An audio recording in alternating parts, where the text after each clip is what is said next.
Grease brings the wicked. This video is purely for entertainment and does not infringe on copyrights or laws. The rights to the novel and image belong to the original author. We do not claim ownership. Don't like waiting and want to listen to this fanfic in full now? Subscribe to our Patreon, where you'll find the best fanfics. Chapter 51. You are mine. There was no other way. Who made Lorne, O Hestia, the goddess of the hearth, to crops of rice seedlings? This was all his own fault. Since he had promised, he could only pay it back honestly. With the rising sun, the poor debtor Lorne began his daily routine of loosening the soil, sowing, watering, fertilizing, and promoting growth. Thanks to the goddess of wisdom who came to apologize last time and left a bottle of secret dew of life that can promote plant growth. Diluting this thing into water, Lorne's debt repayment speed increased several times. After a few months of busy work, the whole yard has been revitalized and his debt is almost paid off. Afternoon, Lorne put down the water scoop, looked at the half-foot tall, green rice seedlings in the nursery, and put down the farm tools in his hands with satisfaction.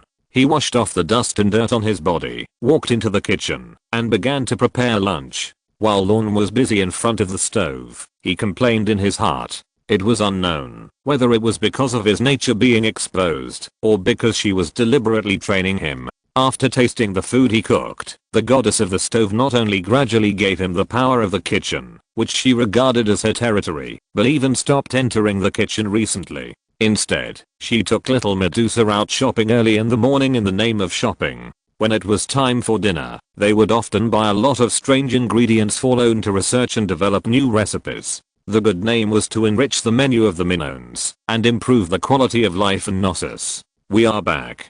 Just as Lorne, who was forced to switch to a housewife, secretly complained, a familiar and cheerful shout came from outside the door. Little Medusa, who went out to buy, put the half-person high bag in her arms on the ground and rushed into the kitchen with a smile. A strong floral scent rushed into his nose. Lorne put down the spatula, his eyes fell on the top of little Medusa's head, and a hint of surprise appeared on his face. What a beautiful wreath. Who gave it to you? It was the grandma from the flower shop across the street. Little Medusa answered happily when she noticed the difference today and couldn't help showing off excitedly. Lorne, I helped to look after the shop today and sold 13 bouquets of flowers. Grandma gave me a wreath and a bag of freshly baked croissants. It seems that little Anna is very popular. Lorne smiled and nodded and continued to ask curiously. So, what else did you get when you went out today? Yes, Grandpa Dionysus's granddaughter finally let me hold her. I took care of her for a while. How does it feel? Small, soft, and very cute. That's all? Also, I found the herbs that Sister Beatrice needs and helped the Lamé uncle on another street pick their grapes. Before leaving, he gave me a basket. In the kitchen, little Medusa, with a sweet smile on her face, excitedly showed off the fruits of her labor along the way to Lorne. When they first met, her eyes, which were filled with defensiveness and gloom, were now full of bright colors, and her unwillingness to look into other people's eyes was gone. Lorne listened quietly to what little Medusa shared, and nodded with a smile. Yeah, no wonder I heard that the whole street was praising you. No. Hearing such praise, the somewhat unconfident little Medusa felt awkward, and her face was slightly red. Looking at this snake-haired banshee who had shed her fierce legend and revealed her pure essence, Lorne reached out and pressed his hand on Medusa's little head, gently stroking her soft purple hair, his eyes full of relief and gentleness. Compared to the necessity in the myth, he prefers this accident, created by his own hands. If the function of dice is to breed such a beautiful possibility, then being driven by such a thing does not seem to be a completely bad thing. Hey, you two, that's enough. Can't one of you come over and help me take down the things? Just as the big and small in the kitchen were immersed in the increasingly warm atmosphere, Hestia's indignant protest came from outside the door. At this time, her hands were full of large and small bags of purchases, and the bloated size had exceeded the limit of the door. And because she happened to be standing at the intersection, it was not convenient for her to use her divine power to demolish the house directly, so she could only stand at the door in a daze. I'm coming. Little Medusa came to her senses, stuffed half a bag of croissants to Lorne, and rushed out of the kitchen in a hurry to help unload the goods at the door. You brought so many things back. Did you go out to rob the vegetable market and grocery store this time, Auntie? Accompanied by playful teasing, Athena, who had disappeared for several months, came from the deserted corner of the street with her goddess Nike, elegant and calm. But the demeanor of the goddess of wisdom did not last for a few seconds, and was pulled over by Hestia. Athena, you're just in time. Come on, help move things, the goddess of the hearth said, and a bag of purple onions fell to the ground and rolled around. The little Medusa, who was standing there in a daze, turned her head stiffly and looked at the familiar person with silver hair and purple eyes behind her, her voice dry. Athena? The goddess of wisdom raised her hand to touch her forehead and looked at Hestia speechlessly. No matter how much defense she had, she still couldn't prevent the pig teammate who exposed himself. What? Did I say that? Guilty, Hestia asked back in a confused manner, trying to get away with it by pretending to be stupid. However, this little trick was okay to coax the simple-minded little Anna, but the one in the kitchen was not that stupid. Okay, don't pretend. Athena rolled her eyes at her aunt, who had accidentally sold her out, and then gently patted Anna's shoulder to comfort her, her voice soft. It's okay, it's just a name, just keep it the same as before. Hey, I feel relieved when you say that. I'm finally dying of suffocation. Before little Medusa recovered from her fright, Hestia, who was standing next to her, saw that her eldest niece had no intention of pursuing the matter, so she couldn't help but let out a long sigh and was in a good mood. Come on, help me move the things in first. Looking at the bag of radishes in her left hand and the bag of rosemary in her right hand, Athena, who had just regained her reputation as a goddess, couldn't help but jump with the veins on her forehead. Forget it, don't bother with her. Talking too much, it's tiring. The goddess of wisdom, who had a deep understanding of this, could only be forced to act as a coolie under the tyranny of her elders and condescend to carry the vegetables into the house. But after finally moving these miscellaneous things into the house, Hestia was still not going to let go of a few free laborers, and she gave orders with her hands on her hips. Hey, don't be idle. Peel the radish, crush the rosemary, and pickle the olives for me. By the way, even the little goddess of victory who was not worthy of being mentioned by name became the object of slavery. Seeing that not only did she not drink the fruit wine, but she also had to do this boring physical work, Nikki's expression suddenly collapsed, and her face was full of depression.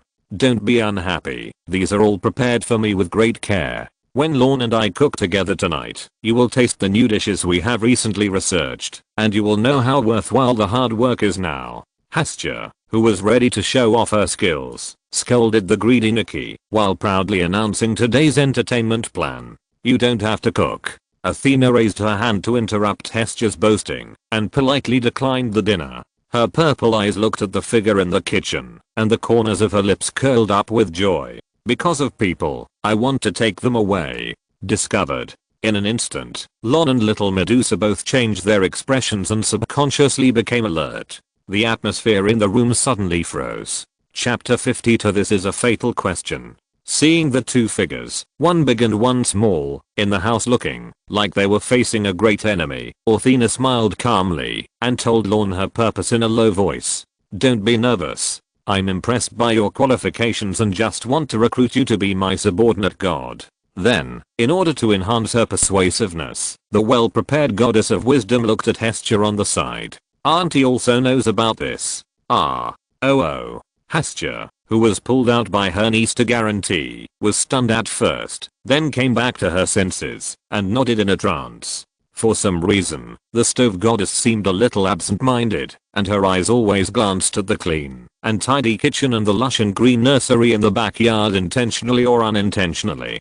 But, after all, there was a double guarantee from the two goddesses. Lorne and little Medusa felt the obvious goodwill released by the goddess of wisdom, and couldn't help but breathe a sigh of relief, and their tense nerves relaxed a little. Fortunately, it was just a false alarm. Their respective special identities did not seem to be noticed. As the atmosphere eased, Athena smiled and extended her hand, inviting him leisurely. Okay, let's go. Follow me back to Olympus first. So soon? Hestia looked up suddenly, stunned. Athena turned to look at the aunt who had been informed in advance, with surprise in her eyes. Soon? Hasn't this matter been delayed for several months?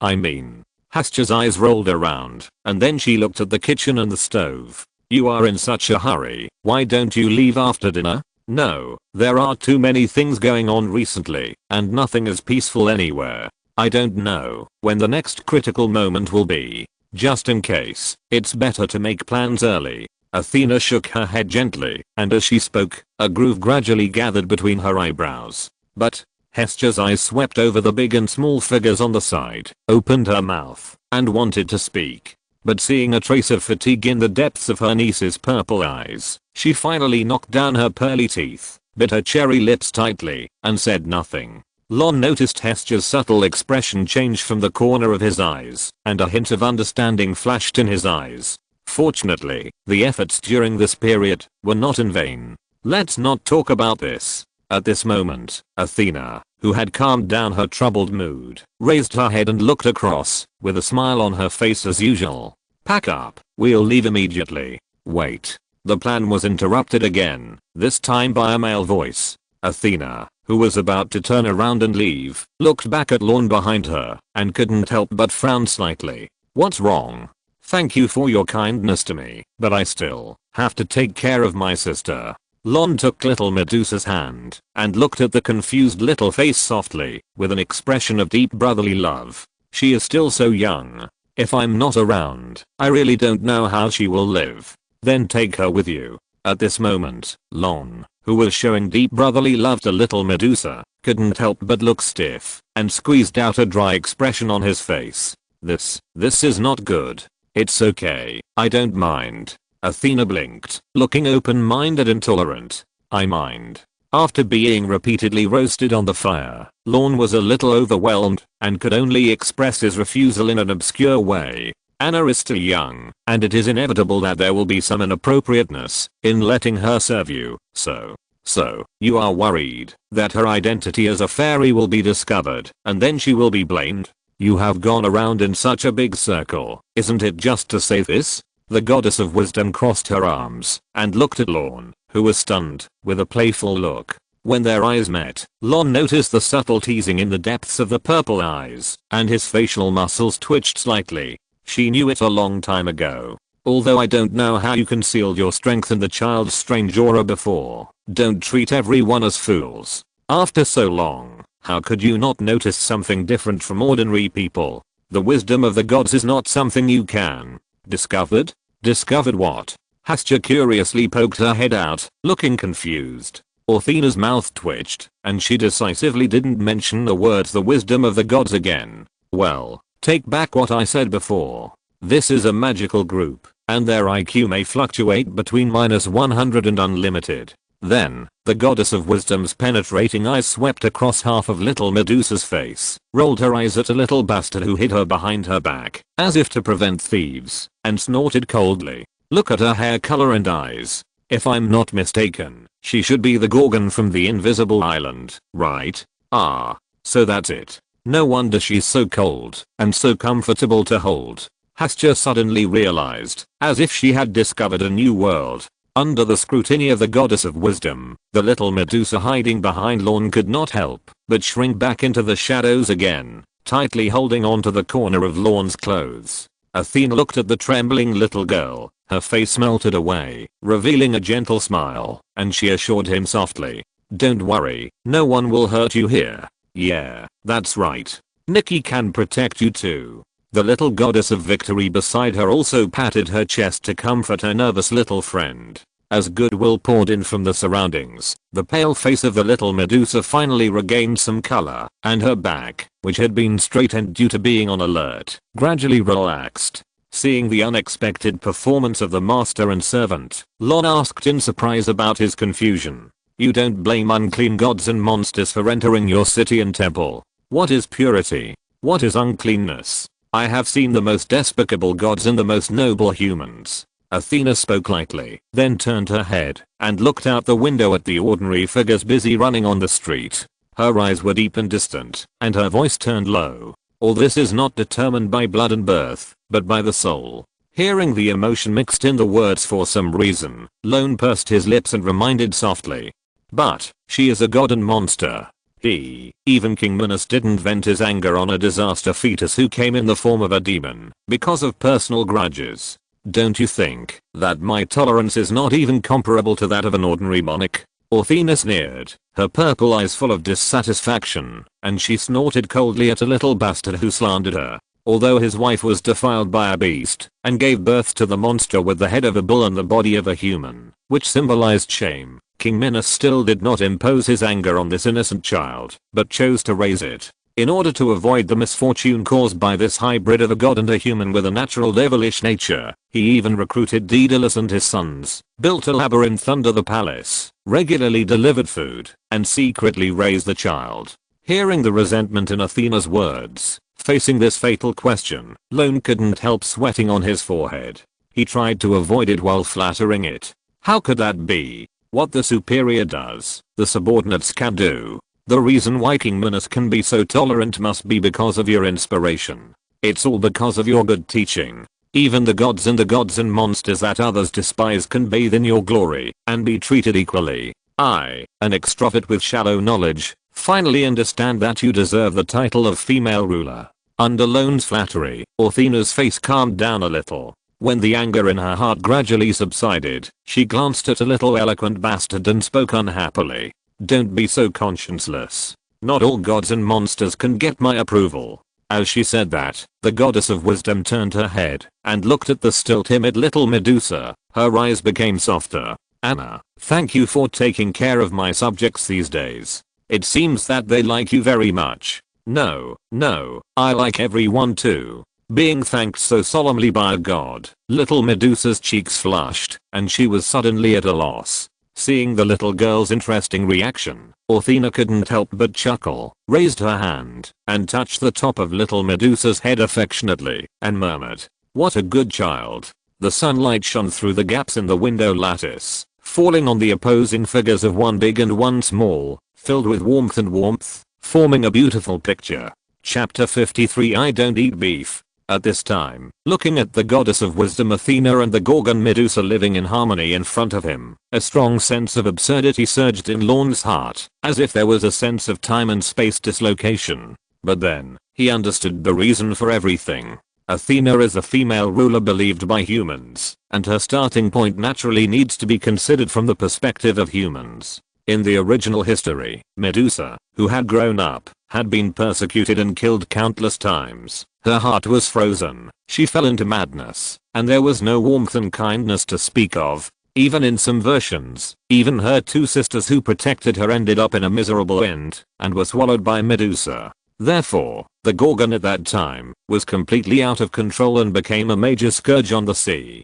From the perspective of humans, she naturally became a target that needed to be eradicated. But now the little Medusa still has the light in her heart. After getting rid of persecution and hunting, she came to the city of Knossos and felt the precious warmth and gave the same response to the humans around her who were kind to her. Athena, who was secretly observing, probably saw all of this. According to the temperament of this goddess of wisdom, she would not arrogantly classify a little Medusa as a disaster. Instead, she liked this cute child because of her friendly attitude towards humans. So, it was me who was worried about nothing with my preconceived notions. Realizing that it was just a false alarm, Lorne, who had been on edge just now, could not help but feel a little amused after sorting out his thoughts. At this moment, as the misunderstanding was resolved, Athena clapped her hands, turned her head, and looked behind her, and brought the topic back on track.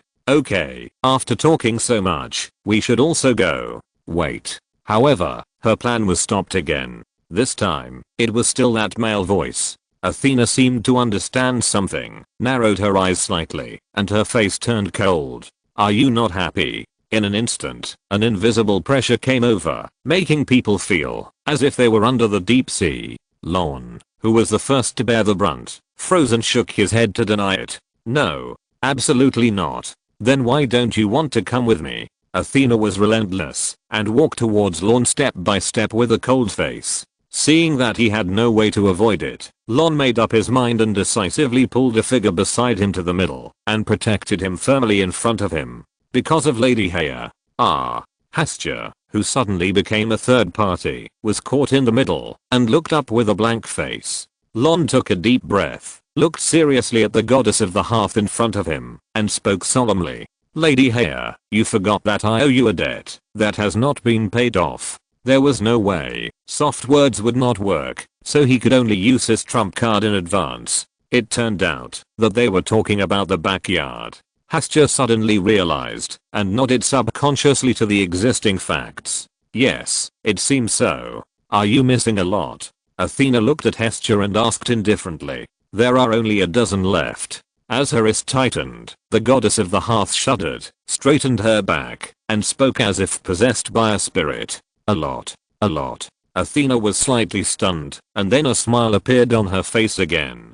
She looked at Lorne and Hestia in front of her and spoke leisurely. It doesn't matter, I'll make up the rest. After all, we are all going to become my people from the gods, and his business is my business. The calm voice exuded an invisible pressure. The man and the god holding hands had sweat on their foreheads. How can that be? How can I let you do the mistakes I made? You have helped me enough. Lorne's voice was as slow and soft as possible, and he refused with a dry laugh. Hestia next to him swallowed her saliva, and echoed with a wondering look. Yes, you should pay your own debts yourself. There is no reason for gods to serve people. Athena didn't speak, and looked at the debtor and creditor combination who subconsciously leaned against each other with interest. How long has it been? It seems to be only a few months. Not bad, aunt. I really underestimated you. Facing the invisible pressure from the goddess of wisdom, Lorne was sweating profusely, but he could only bite the bullet and go all the way. Being able to become a subordinate god of Athena certainly has many benefits. But there is no way. Compared with Medusa, he has more thunder on his body. The rebellious son of Zeus who should have died, the conspirator who tried to subvert Olympus, the arrogant blasphemer, the wanted person of Atlantis. No matter which of these crimes, once made public, it would be enough for him to drink a pot. Going to Olympus and hanging around in front of the main gods every day undoubtedly greatly increased the risk of being exposed. Moreover, becoming a subordinate god of Athena is almost equivalent to being inseparable from this elder sister with explosive combat power and a mind comparable to a beehive. In this way, it is difficult to complete his blasphemous mission, and it is probably a luxury to keep the secret for a long time. If she finds the flaw, his fate is still unknown, and life and death all depend on her thoughts. Although he is a younger brother, he doesn't want to be a younger brother for life, and ride firmly under him. While thinking, Lorne secretly glanced at Hestia on the side. As for the other one, the stove goddess turned her head, as if she had sensed something, and the guilty conscience in her eyes could hardly be hidden, with clear stupidity in her eyes. Lorne showed a comforting smile, conveying the warmth of support and encouragement to the hand in his palm, shouting silently, "That's right, this is what I want." Athena has so many tricks, how can she be fooled by Hestia? This stove goddess is heartless and easy to deceive, and she almost never asks about worldly affairs. She is just immersed in making some dishes in her own hut. She is simply a perfect shield. Although I don't know why the stove goddess suddenly changed sides and spoke for me, it is definitely right to choose her. And the god of wine in my memory seems to have stolen Hestia's throne and squeezed into the ranks of the 12 main gods. The records about the future undoubtedly told him that this path is very feasible. Anyway, when I left the island, I had already received a wave of gold coins from my teacher Zeus.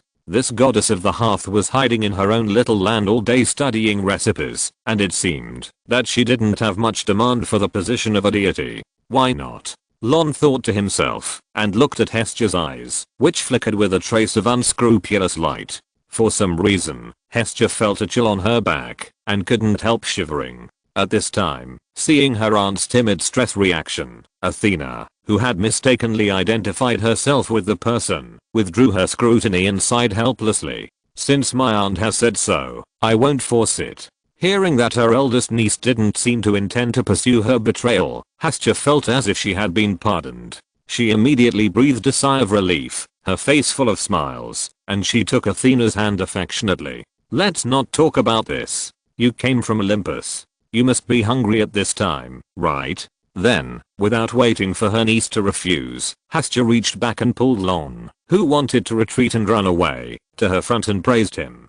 To be honest, Lorne's understanding of cooking and seasoning is superb. We have worked out a lot of delicious dishes together. I'll ask him to cook a bowl of noodles for you later. Pour our new sauce on it. It will be absolutely delicious. Athena knew that her aunt wanted to make up for it, so she smiled and nodded in agreement. Okay, don't put chopped green onions. Instantly, Lorne's face twitched, and he swallowed unconsciously and asked carefully. Then, do you eat beef? Yes, of course. Isn't this a sacrifice that you humans often offer to the gods? Athena rolled her eyes at the chef, who seemed a little trembling in front of her, not knowing why. Lorne breathed a sigh of relief, feeling as if he had been pardoned, and nodded repeatedly. That's good, that's good. He was really afraid that he would trigger some kind of death flag. When he brought the bowl of noodles from the kitchen, Athena would say with a smile, I don't eat beef, and then take out the gun of victory and stab him into a sieve. Here is the update. Please vote for the beginning of the month. A new month, a new atmosphere, a good start. Chapter 54, The Inescapable Fragrance. Here it comes. Half an hour later, Lorne, who was busy in the kitchen, brought out a tray and placed several steaming ceramic bowls in front of the long-awaited diners. As soon as it was served, the golden thick soup made from the big bones in the bowl was filled with a rich aroma. A few pieces of juicy braised beef were spread on top, which made people's appetite increase. Thin white radish slices and a few green tender leafy vegetables floated up and down, responsible for removing the greasiness. Chopped parsley as a seasoning replaced chopped green onions and sprinkled on top, further forcing out the aroma, and the crystal clear noodles like ribbons fluttered in the bowl, absorbing the thick beef soup base. The all-round stimulation of color and aroma made the waiting diners look forward to it, and they couldn't wait to take out the noodles and take a bite. The toughness of the noodles and the deliciousness of the soup intertwined in the mouth, making people almost unable to stop. Little Medusa and Hestia, who had experienced this novelty, were fine. Athena and Nikki, who tried this new type of food for the first time, were dazzled and their taste buds were conquered by it. The forks in their hands, which were almost never stopped, were the best proof. Soon, the 2 bowls of beef noodles with good color, aroma, and taste were eaten up by the 2 gods. As the eldest niece put down her fork and sat up straight, Hestia couldn't wait to ask about her feelings. How is it? Not bad, right? Not bad. Athena gave a neutral evaluation, then turned her head slightly, and her eyes fell on someone behind her. Lorne, who had evolved into a human spirit, noticed the macro expression of the goddess of wisdom, and immediately understood it. He took the bowl away attentively, with a very flattering smile on his face. It must be that the sample is not enough. I will serve another bowl for you to taste carefully. I will ask you to give more detailed suggestions for improvement later. Yes. With such a step, Athena adhered to her elegance and nodded calmly, but the admiration and satisfaction in her eyes could not be concealed. I want some too. Nikki next to him also handed over the ceramic bowl she had emptied, looking unsatisfied.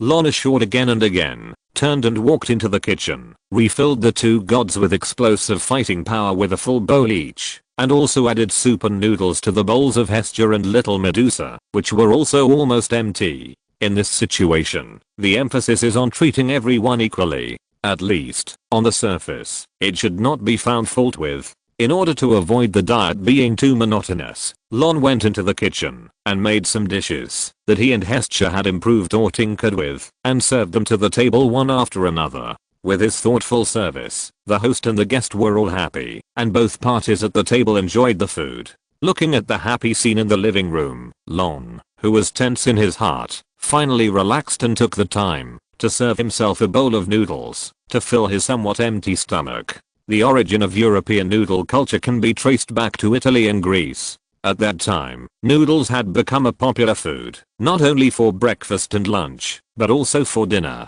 But now, this kind of thing is probably not even a prototype at most. As a person from the future, although Lorne is not very good at cooking, at least because of his long-term solitary life, He has a relatively complete cooking knowledge and dietary experience in his mind. Fermentation, seasoning, cooking, frying, these cooking techniques and dietary reforms that have gradually settled down after thousands of years, each of which is the crystallization of knowledge summarized by countless human trials and errors. Bringing these to the God Age when human civilization has just started, is simply a dimensionality reduction attack. Even if the gods are used to eating precious delicacies from the mountains and the sea, they cannot escape the temptation when faced with some delicacies they have never experienced. In front of him, the goddess of wisdom, who was not interested at first, but is now completely really fragrant, is the best proof. After 3/4 of an hour, the 4 people were full and leaned lazily on their chairs.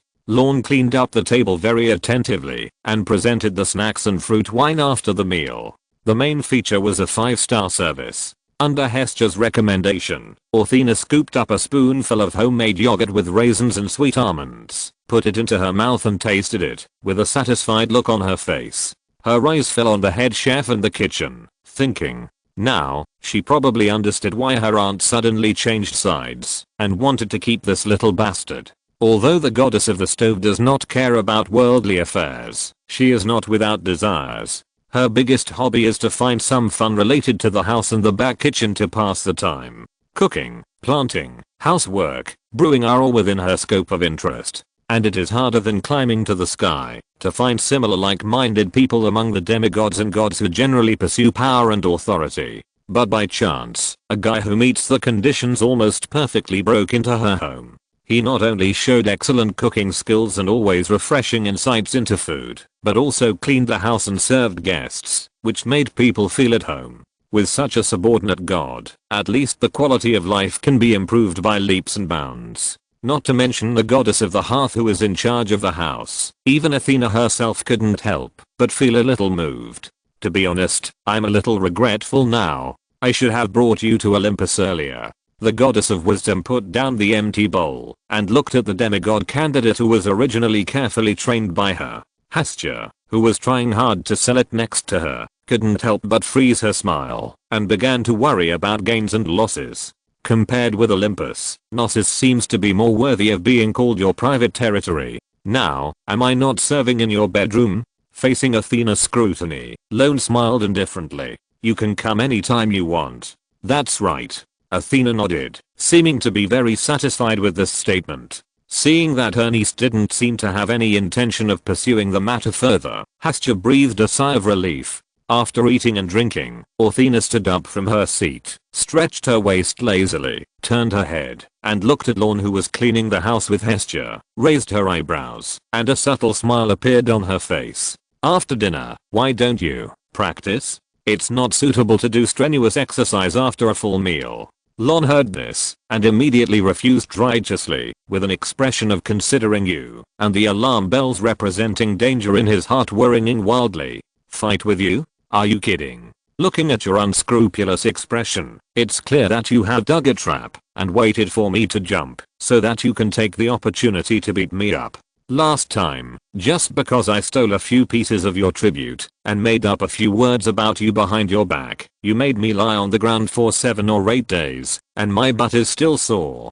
Do you dare to say that you invited me to practice this time not because you were rejected, you can't save face, and you want to take revenge? Ha, I have seen through your heart, liver, spleen, lungs and kidneys, you narrow-minded woman. Thinking back to the dozen or so rose thorns that had pierced his butt that night, Lorne couldn't help but secretly complain. Chapter 55, A Sneak Attack from Fate. Seeing that Lorne on the other side had thrown out several excuses in succession and refused to take the bait, Athena could only suppress her malice for the time being and rolled her eyes at this little bastard who always made her unhappy. Then let's play chess. I just happen to have some new insights. Okay, I'll listen to you. Having escaped the crisis of being beaten up, Lorne decisively took advantage of the situation, set up the chessboard, recalled Hecate's chess moves, and began to set up moves for Athena in order to deal with the gambling goddess later.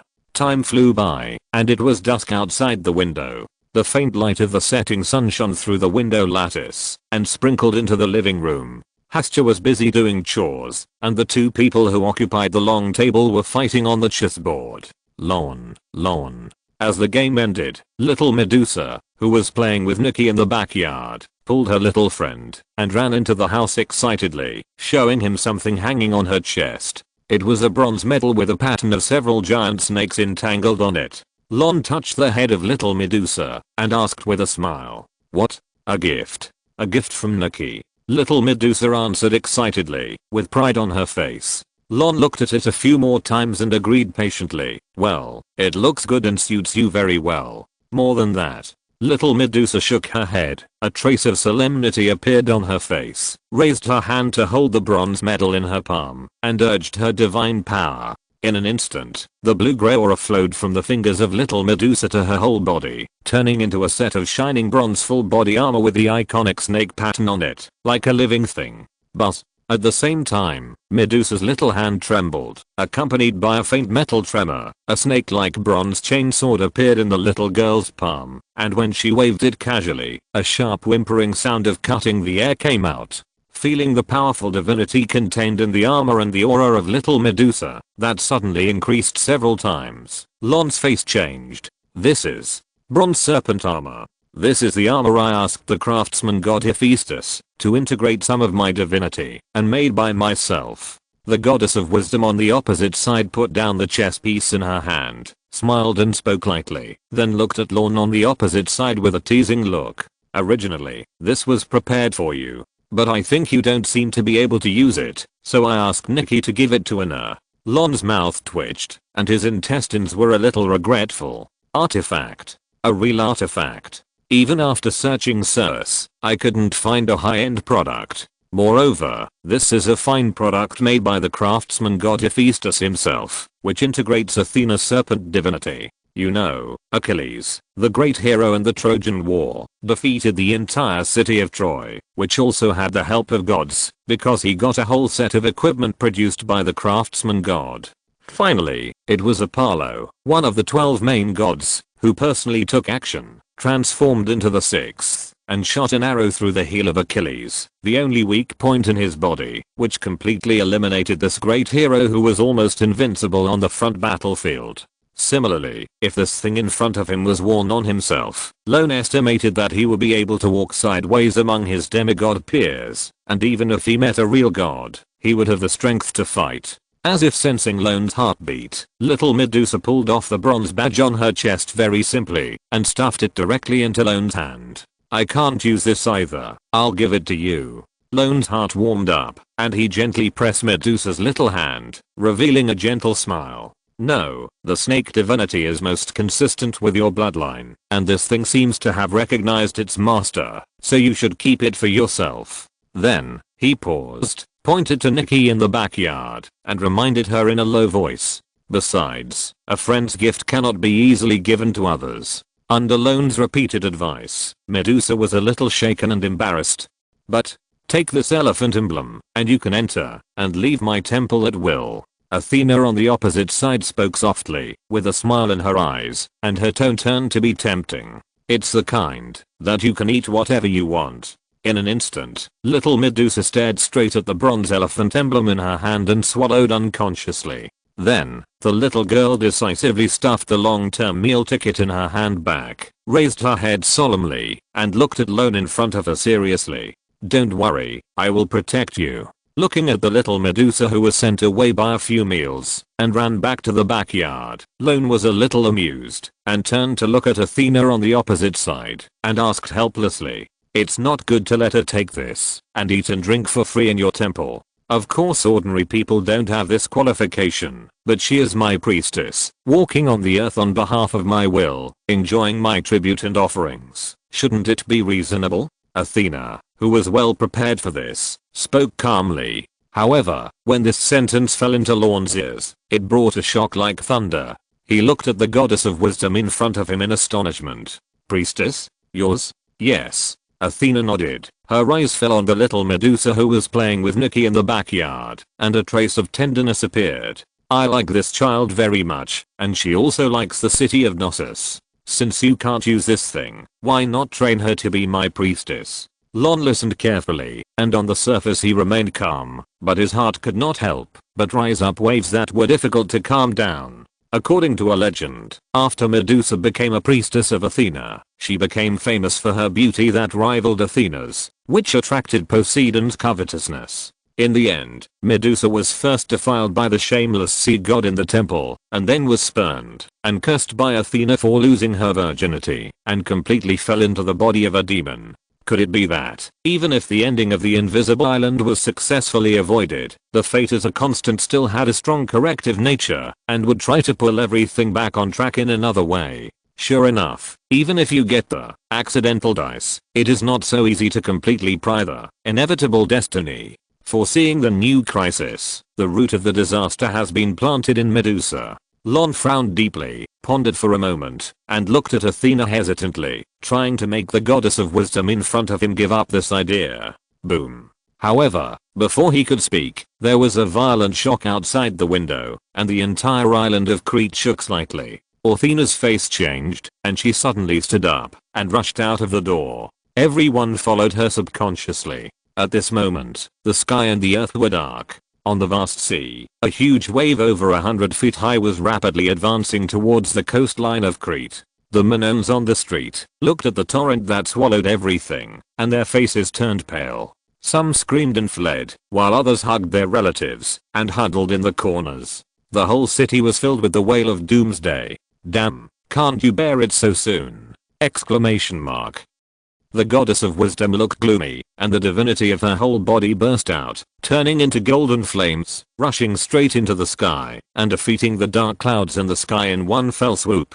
However, the waves on the sea continued to advance, and the crisis was not completely resolved. "Nikki!" Athena shouted, and the little goddess of victory in front of the door immediately turned into a golden and blue spear, flew into the hands of its owner, and exuded a shocking edge. Then, the goddess of wisdom, wearing bronze armor, and summoning a sheepskin shield with her other hand, groaned solemnly, "I'll be back soon. You guys keep an eye on this place first. Don't let anyone else get close to the coastline." "Okay." Little Medusa nodded without hesitation, and rushed to the panicked crowd first, shouting this warning. At the same time, after giving her instructions, Athena extended her dazzling golden metal wings behind her and flew towards the huge waves that were almost approaching Crete. Lorne and Hestia looked at each other and couldn't help but see the common worry in each other's eyes. "Trouble, I'm afraid it's coming. I recommend a book by Big Boss, Public Execution starting from King Day Mao, which is of high quality, very imaginative, and full of content."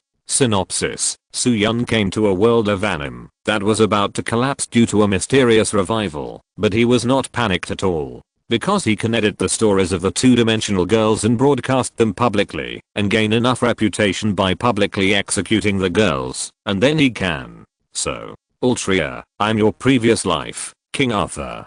Soo-Yun, in the form of King Day Mao, looked at the confused foreign student Altria and said heroically, "The evil spirit is me, and you.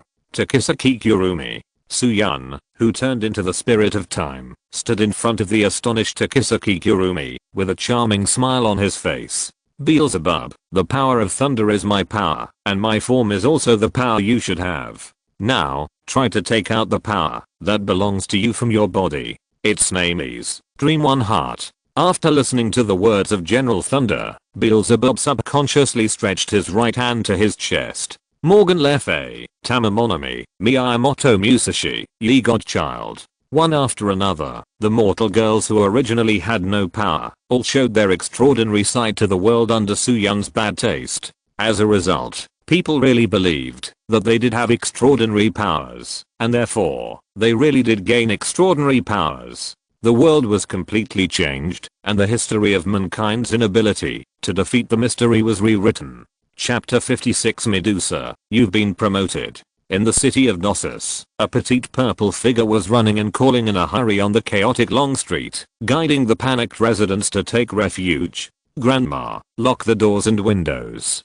Grandpa Contaneous, don't worry about the things on the stall, go into the house first. Sister Beatrice, hide well, I will collect these herbs for you." Little Medusa tried hard to settle the panicked residents nearby, but because she was too young and had little influence, She was busy and only persuaded a few familiar neighbors. Not only that, with the cold collision of metal armor plates, a team of 100 people belonging to the Gnosis City Defense Force, responsible for maintaining order, also saw the little figure running around on the street. Little girl, whose child are you? Go back quickly. It's dangerous outside now. The middle-aged officer in the lead, wearing a cudgel-style ancient Greek bronze helmet with bull carvings on both sides of the helmet and a bronze sword on his waist, frowned and scolded the running little Medusa. The cold reflection of the armor and the cold light of the weapon reminded little Medusa of her past experiences of being hunted down. She was subconsciously a little nervous. Her right hand unconsciously climbed up to her chest, grabbed the bronze serpentine badge, and entered a state of alert. The middle-aged officer saw that the little girl in front of him did not answer and wanted to expel her. Unexpectedly, the 3 female priests behind him saw the elephant badge in little Medusa's hand. Their pupils shrank, and they hurriedly stepped out to salute. Lord God's messenger. God's messenger? The middle-aged officer was slightly stunned and a little surprised. Yes, this is the goddess's elephant badge. Only those who are recognized by the goddess are worthy of holding it. The female priest, who was about 40 years old, nodded seriously with a firm look, and the 2 accompanying female priests also nodded in confirmation. With the endorsement of the 3 clergy, the middle-aged officer, who had just spoken a little fiercely, lowered his posture nervously and asked in a deep voice, "Lord God's messenger, what instructions do you have?" As hundreds of eyes focused on her, the shy little Medusa suddenly felt at a loss. Immediately notify the people outside to leave the coastline and gather them into the city. Just as little Medusa was speechless, a steady and clear voice came from behind. In the surprised eyes of the city defense soldiers and priestesses, the god's messenger chosen by the goddess turned around when he heard the voice, as if he had found his backbone, and threw himself into the arms of a silver-haired man in surprise. "Lorne, you are here." "Yeah." Lorne nodded slightly, then looked at the city defense soldiers and priestesses who were still in a daze on the field, and frowned slightly to remind them. "Listen to me. First, the huge waves may not be just one wave. The city defense army had better organize manpower first, guide the people along the coast to retreat into the city, maintain order in the city, and let everyone stay at home, and seal the doors and windows. Second, I remember that there should be a spell to communicate between the temples.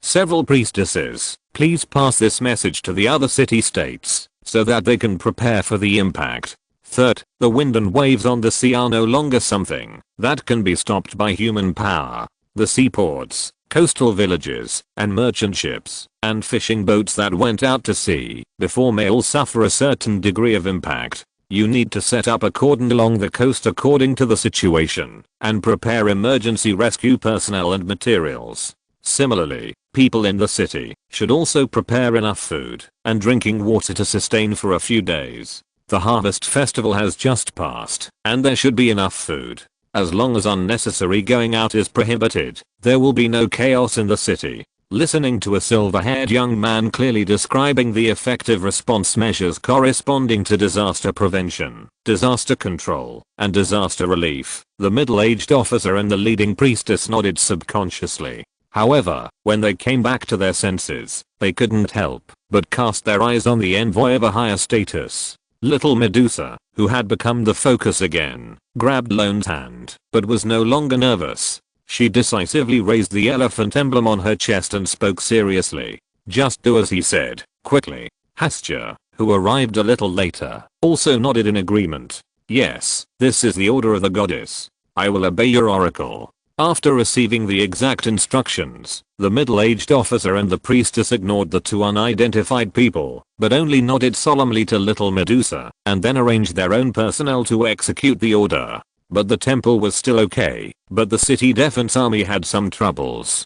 Because the incident happened suddenly, there were limited manpower nearby, and enough soldiers needed to be left in the city to garrison. The middle-aged officer was also a little embarrassed facing the entire narrow coastal area of Crete. Without waiting for the other party to speak, Lorne understood his concerns, and gave instructions in a deep voice. "You maintain order in the city, allocate 30 people, and go with us to the coastline to guide and set up defenses. When the situation stabilizes, or your king orders, you can send more people to join us. This plan not only reduced the burden on the middle-aged officer, but also effectively allowed him to avoid subsequent accountability. He had no worries, so he naturally agreed to it. After leaving 30 people to obey the orders of the envoy, he left decisively. At this moment, just after getting the authority to be assigned, little Medusa couldn't wait to greet everyone and rushed out of the city. The situation is urgent. Follow me. Yes, Lord God.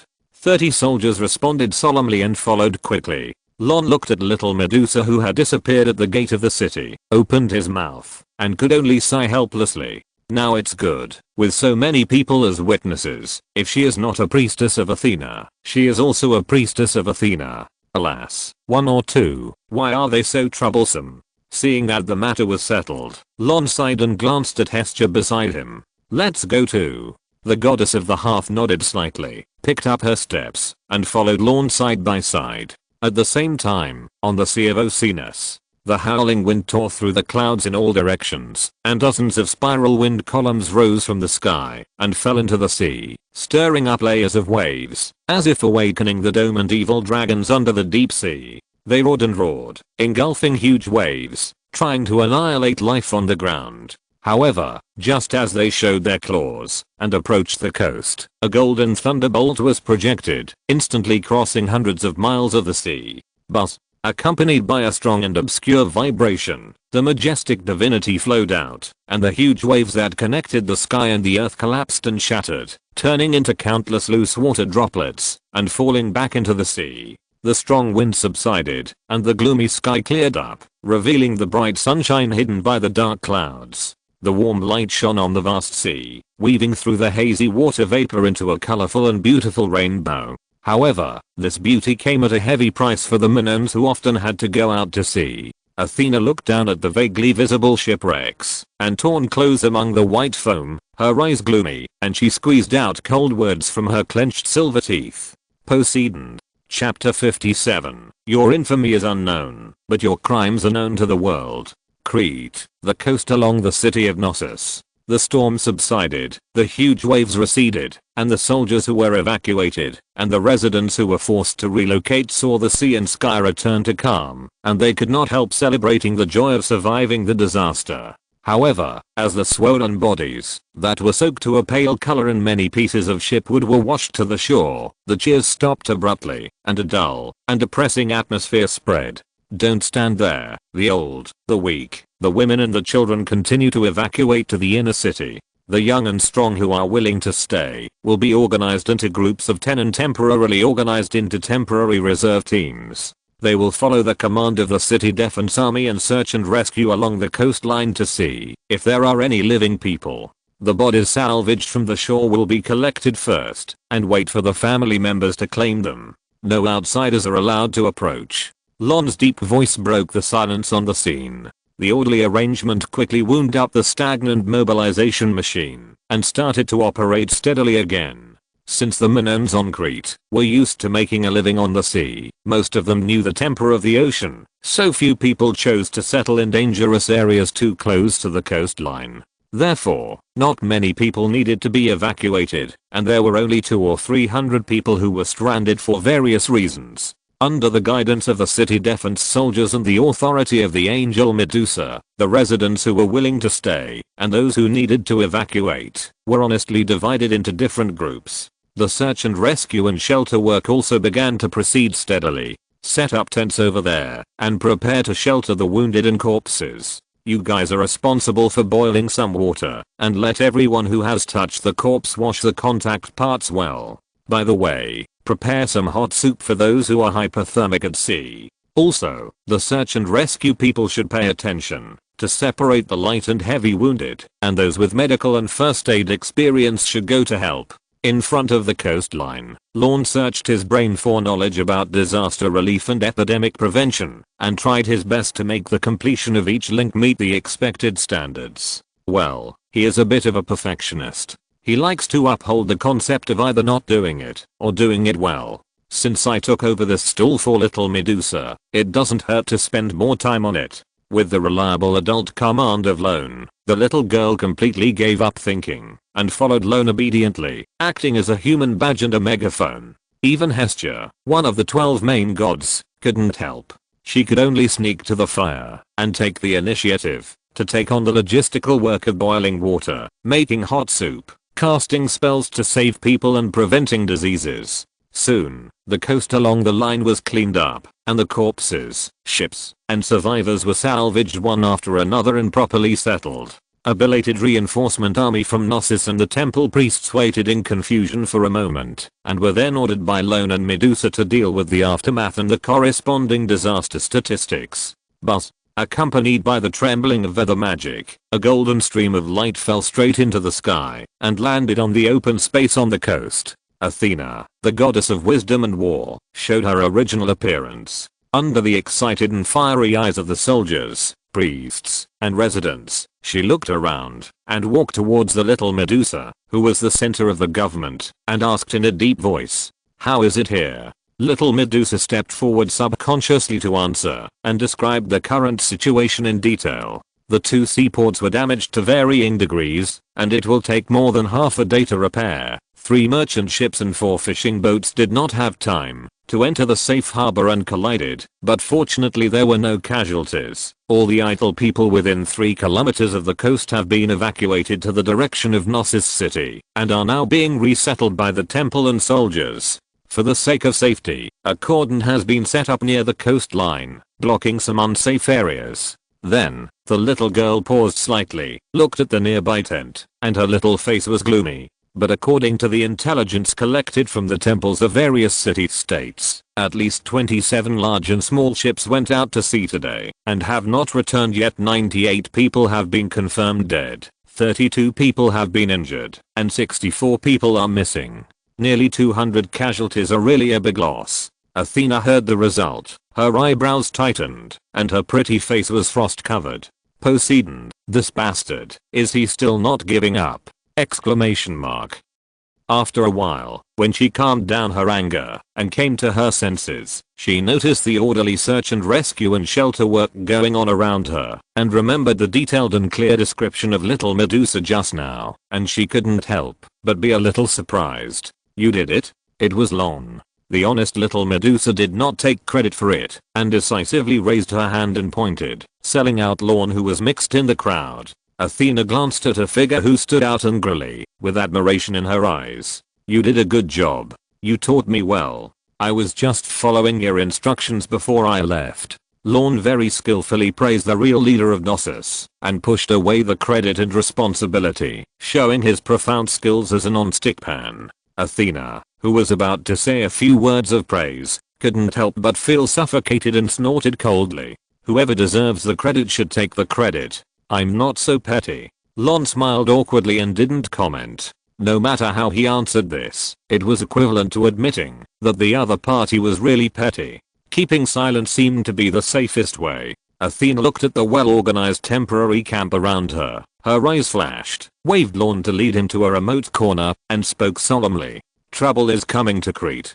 Poseidon?" Lorne raised his eyebrows, and a trace of imperceptible gloom appeared in his eyes. The known civilization in history seemed to be destroyed by a disaster from the sea. "I'll find a way to hold him back." Athena pursed her lips and looked at Lorne across from her seriously. "But that's not enough. So I need your help." Hearing the goddess of wisdom's solemn groaning, Lorne was slightly stunned, raised his hand, and pointed at his nose, a little embarrassed. "Me?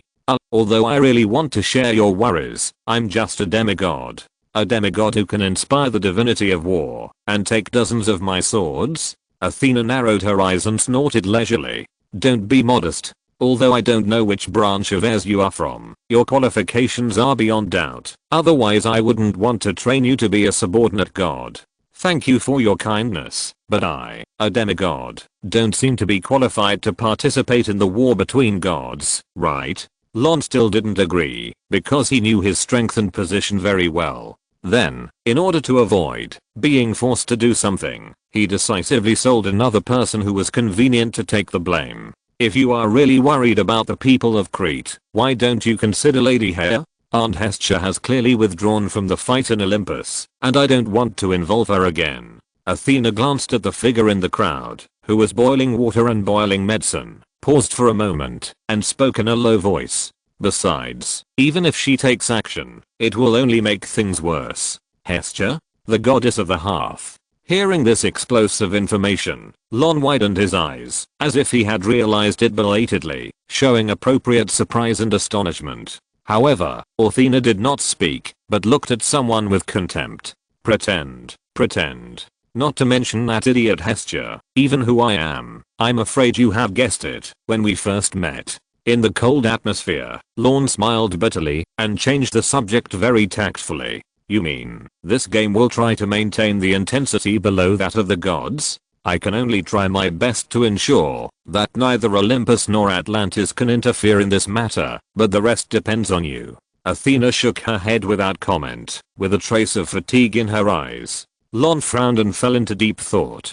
Seeing that the other side had not answered, a hint of disappointment appeared on the face of the goddess of wisdom, and she spoke in a deep voice. Of course, you can also leave before the trouble comes. For the sake of my aunt and the child, I will not pursue it. Lorne, who was still unable to make up his mind, was about to speak when the serpentine 12-sided dice on the bronze altar in his mind burst into a long silent golden light. Under the faint rotation, the 3 waves representing Poseidon and the 5 snake patterns representing Athena appeared one after another, and the joyful sound in the machine sounded. No one knows your notoriety, but your crimes are known to the world. Congratulations on your actions that have once again successfully moved the gears of fate and triggered the crisis on Crete in advance. Please make your evil choice within 3 days. Blasphemy number 1. Choose to assist Athena, the goddess of wisdom and war, to fight against the impending maritime disaster. If you succeed, you will randomly seek a blessing from Poseidon. Blasphemy number 2. Choose to assist Poseidon, the god of the sea, and guide the Minoan civilization to its end in advance. If you succeed, you will randomly seek a blessing from Athena. Blasphemy number 3. Choose to fight against Athena and Poseidon at the same time, annihilate the fire of wisdom, collapse the glory of the god of the sea, make the Minoans cry, and sink Atlantis. If you succeed, you will simultaneously seek a blessing from Athena and Poseidon. Sensing the 3 golden versions of the big job in his mind, Lorne couldn't help but change his face slightly and took a breath of cold air. I recommend the book. After being dumped, I became the agent of the divine beast. It is a new book with great potential. Friends who like it can go and have a look. Yaohuan, let's break up. You are no longer worthy of me now. The beautiful girl with black hair and blue eyes, and a face as delicate as a doll, said condescendingly, I awakened a rare companion pet, the star deer. And your companion pet is just a weak black butterfly. I will become a star beast master in the academy, and participate in the national league. But you can only sit in the audience forever. We are not from the same world after all. Face the reality. I will not be with a loser. The girlfriend who had been in love for 2 years just proposed to break up. Therefore, Yaohuan had no choice but to confront his girlfriend. Actually, I just saw a mythical beast, and I fell in love with it at first sight. So, I actually want to pursue that mythical beast more than you. But at this moment, a gentle female voice suddenly came from Yaohuan's body. Honey, kiss me Yaohuan. If you're listening to this novel on a channel other than Fanfic World, it means they downloaded and uploaded it without effort. We cordially invite you to visit our channel, Mundo Fanfic Novelos. There you'll find the original version of this story and you can explore many other novels of various genres. We're waiting for you to immerse yourself in a world of incredible novels.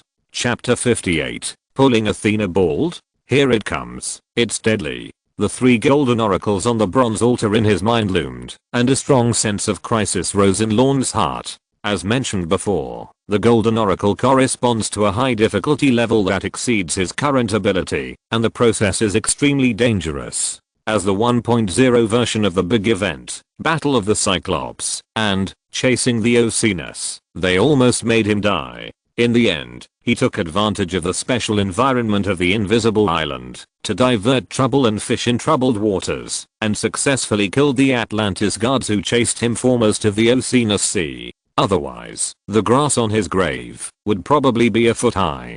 And now, before the 2.0 version of the big event officially started, it directly led to the goddess of wisdom and war Athena and the god of the sea Poseidon, two of the 12 main gods with the highest combat power. Just think about it, you can know that this time the trouble and danger are probably worse than the last time. In addition, what do you mean that my actions triggered the crisis of the Minoans? Don't accuse the good guys. Athena and Poseidon are fighting, Atlantis and Minoans are fighting each other. What does it have to do with me?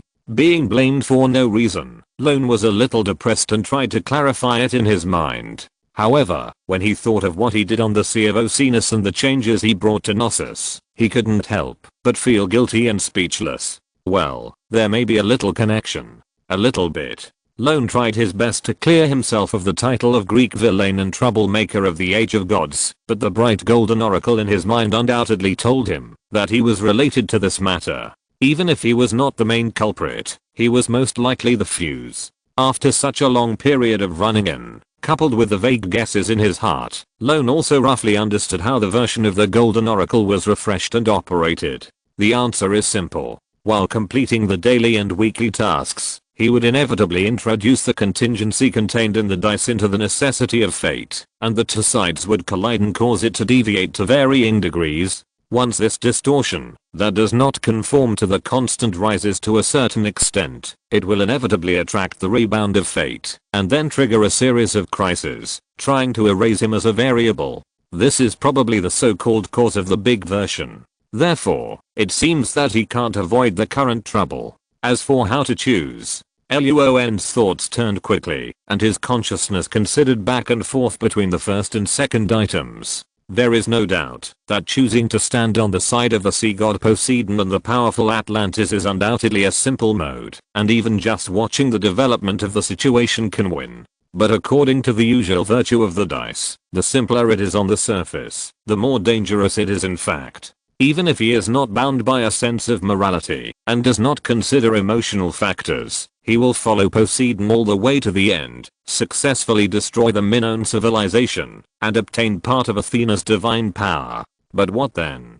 Poseidon, who has freed up his hands, might kill him by the way. By that time, there will be no Athena as a wall to protect him. Therefore, only by choosing the first option and firmly teaming up with this dear old sister can there be a chance to usher in a happy ending. As for the third way, given by the dice, Lorne simply chose to ignore it. The malice between the lines almost overflowed the altar. Let him, a demigod, directly pick on the two main gods Athena and Poseidon. Even if he had a brain seizure, it would not be such a way to commit suicide. His thoughts changed in a flash, and in just a moment, he made up his mind, took a deep breath, and looked helplessly at Athena, whose face was getting worse and worse. What can I do? I will try my best. Lorne paused, turned his head to look at the little Medusa and Hestia running in the camp, and the city of Dionysus in the distance, that was gradually obliterated by the cold fog and night. His deep eyes rarely revealed some real emotions.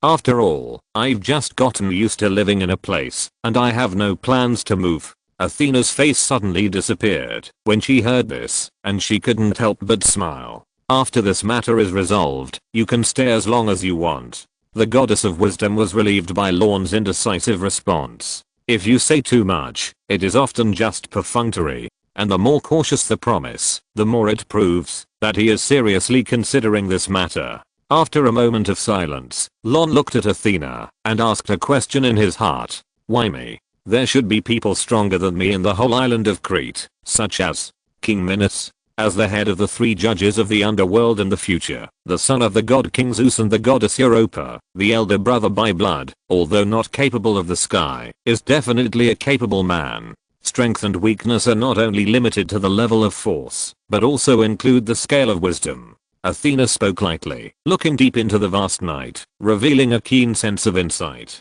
Compared to the former, I believe in the power of the latter more.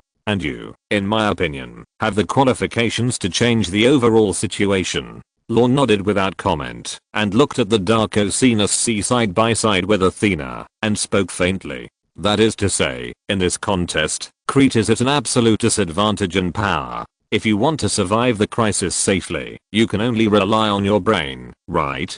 As he spoke, Lorne raised his hand to touch his forehead and turned to look at Athena beside him. I'm a little regretful now. Can you quit?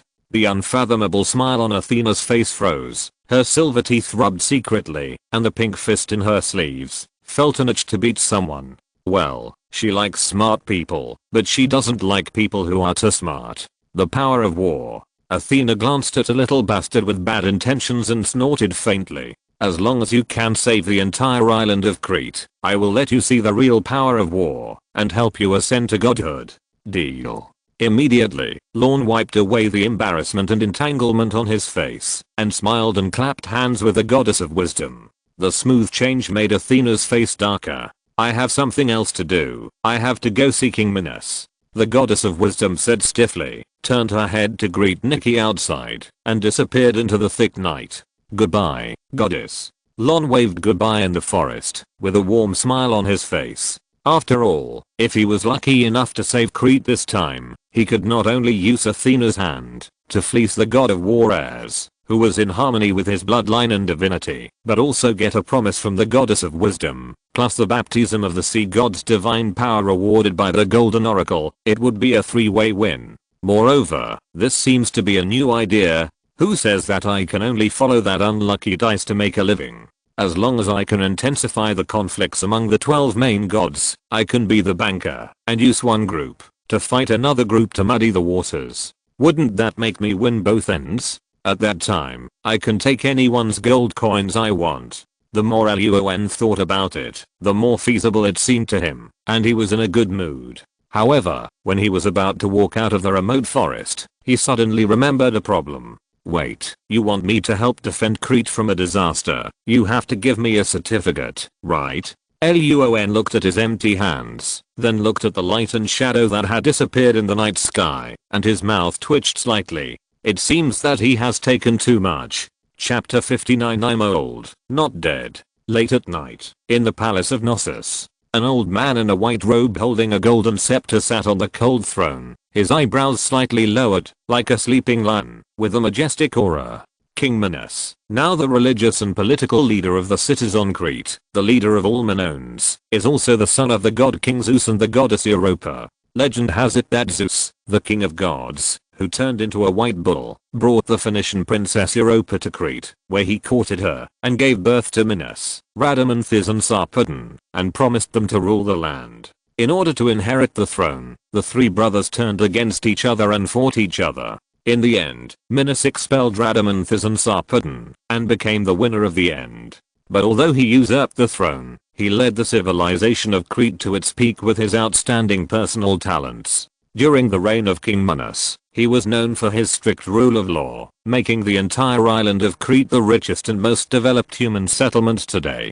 At this time, as the huge waves from the sea disappeared, several priests and generals were gathering in the hall to report to King Minos on the throne about the losses and casualties of the city-states on Crete. All the 27 large and small ships that went out to sea in Crete during the day have been confirmed to be destroyed. There are currently 98 deaths at sea, 32 minor and serious injuries, and 64 missing people. 2 seaports outside Knossos were slightly damaged and are currently under repair. 3 merchant ships and 4 fishing boats collided, but the rescue and blockade were timely, and there are no casualties so far. 2 villages in Norcia were destroyed, 37 people died, and 21 people were missing. 120 acres of fertile land in Gidus was flooded by seawater, 29 people died, and 15 people were missing. Sidonia. As the bad news came into his ears, the old man on the throne gradually tightened his eyebrows, forming deep grooves, like a brand of sorrow and oppression. Enough. Finally, the voice of intolerance echoed in the empty palace. The old man opened his half-closed eyes, and his messy white beard and hair fluttered with the excitement of divine power. Wasn't the warning message delivered through the temple immediately? Why are there so many casualties in those city-states? The gloomy roar blew through the hall like a cold wind. The priests and generals in charge of reporting felt the majestic divinity and buried their heads deeper. Father, it may be that the incident happened suddenly and my brothers were not prepared in the first time. with a clear and pleasant voice, a bright-eyed girl with long smooth flaxen hair, wearing white priest clothes, and holding a golden scepter in the shape of a flying bird, walked out from behind the gauze curtain, squatted in front of the throne, and gently stroked King Minos's chest, which was heaving with anger. Seeing the beautiful oval-faced girl with a quiet and elegant temperament appear beside the throne, the trembling priests and generals in the court couldn't help but breathe a sigh of relief. Ariadne, the second daughter of King Minos, was a princess known for her gentleness and kindness. At the same time, she was also the chief priest who served the female ruler Athena, and she was in charge of the temple affairs of Gnosis and the corresponding sacrificial activities. In a sense, this princess was even higher in theocracy than King Minos, who was the chief male priest. After all, the Minoans worshipped the goddess. King Minos was only a symbol of royal power, and the priestess could better represent the secular theocracy. However, Ariadne was not the eldest daughter. She could have such a high status, on the one hand, because of her own excellence, which made her deeply trusted and loved by her old father, King Minos. On the other hand, it was because the eldest princess Akakelis, who was most qualified to inherit the position of the chief priestess, ignored her father's ban, privately met with Apollo, the male god of Olympus, and gave birth to an heir. In a rage, King Minos expelled Akakelis from Crete, and the father and daughter turned against each other. As a result, the position of the chief priestess fell to the second daughter Ariadne. Fortunately, Princess Ariadne lived up to King Minos's favor. Not only did she often patiently try to make her father, whose temper was getting more and more strange, happy, but she also did her job of worshipping the gods and managing the temple in an orderly manner since she took office. According to past experience, as long as the princess came out to appease him, King Minos would most likely calm down his anger. Shut up. No need to make excuses for them. However, this time, King Minos's anger not only did not subside, but the anger on his face became even stronger. These rebellious sons clearly see that I'm old and do not take my orders seriously. Hearing the gnashing voice, the priests and generals in the hall lowered their heads and dared not speak, and they were all on pins and needles. Except for the one who could not be mentioned in the underground palace. King Minos had a total of 10 children, half of whom were sons and half were daughters. In order to expand the influence of the kingship and consolidate the rule, King Minos naturally sent several princes to serve in several important city-states on the island of Crete after they came of age, to protect the capital of Gnosis. However, the relationship between fathers and sons and brothers in Greece has never been very friendly. Freed from the control of their fathers, these princes who took office gradually showed their own restless problems. Especially as King Minos gradually aged, this tendency became more and more obvious. Usually, for the harmony and prosperity of the cities of Crete, King Minos could turn a blind eye. But now that the crisis is approaching, the dereliction of duty of these princes has obviously violated King Minos's taboo. I'm old. On the throne, the old lion pushed away the comfort of his daughter Ariadne and stood up suddenly. His nearly 2-meter tall body stood tall in front of the steps, and his awe-inspiring power burst out, pressing everyone to almost breathe. But I'm not dead yet. The old lion spoke word by word, and the pair of pale golden eyes looked down at the generals and priests gathered in the palace, growling coldly. Let them all roll back and report to me in person. Yes, yes. The priests and generals who were responsible for delivering the order nodded like chicks pecking at rice, and then, under King Minos' impatient wave, they wiped the cold sweat from their heads, as if they had been pardoned, and hurriedly retreated from the palace. No matter how old a lion that has seen bloodies, as long as its teeth are not lost, and its claws are not worn, it is not in existence that those cubs living in a greenhouse can disobey and compete with. It seems that those brothers who have been lax for a long time will suffer a little when they come back this time. Ariadne looked at her angry father and couldn't help but sigh secretly. But right now, it is a critical moment concerning the survival of Crete, and there is no room for softness. Her brothers have not yet seen the real crisis facing the Minoans. They are punished, and they cannot blame others. After all, compared with these insignificant accountability, the disaster brewing at sea is a huge trouble. In the empty hall, the father and daughter looked at the dark night and sighed at the same time. Suddenly, the bronze bird patterned wind chimes on the eaves rang out a crisp sound, which immediately diluted the dull atmosphere in the hall. The father and daughter were shocked and looked at the figure that appeared in front of the door at the same time. Thanks to the reader Midsummer's music, 10,500 starting coins for the reward. This book has its first helmsman. Thanks to readers SCP and 049 for becoming the second deacon. Thank you for the reward. Chapter 60. Rather than prove yourself, it is better to discredit the enemy. Lady Goddess. Seeing the appearance of the visitor, Ariadne, the chief priest, was delighted and hurriedly trotted to greet him respectfully. The old lion following closely behind humbly lowered his proud head, his eyes full of shame and bitterness. It is my fault that you have troubled me to come here in person. Okay, I'm not here to listen to these useless nagging. Athena waved her hand, interrupting the polite conversation between King Minos and her own chief priest, waved her hand to cast a barrier, and got straight to the point. Except for Knossos, what about the situation in other cities? Let me hear it first. Ariadne, the chief priest who was responsible for contacting various places, nodded respectfully and told the goddess Athena, who she served, the situation summarized by all parties. This naturally included the uneasy behavior of her brothers. After listening carefully, Athena nodded slightly, without much surprise on her face. The situation of the cities of Crete was similar to what she had heard from Little Medusa. Although there were some unexpected losses due to dereliction of duty, it was still within the controllable range. As for how King Minos dealt with his disobedient sons, it was not something she should worry about. If he had to do even this little thing himself, then he, the king of Crete, might as well abdicate as soon as possible. After simply filtering the existing information in her mind, Athena opened her eyes and looked at the old lion who was a little old. Well, I roughly know what happened on the island. What about the sea? Is there any news about this sudden huge wave? Yes. King Minos nodded heavily, his golden eyes exuding a strong sense of frustration and anger.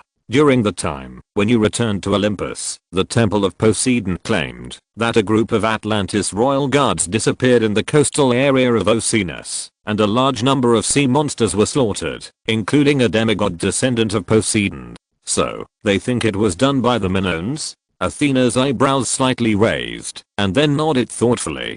That's right. It's not easy to hunt down a large number of sea monsters and a demigod descendant of Poseidon, and then make the Atlantis royal guards who came to investigate disappear silently. Looking at the entire coastal area, it seems that only Crete can do this. Then, Athena glanced at King Minos beside her, and immediately added another sentence. In addition, the motive is also reasonable. My lady goddess, I have always remembered your teachings, and have never done such a thing to provoke disputes.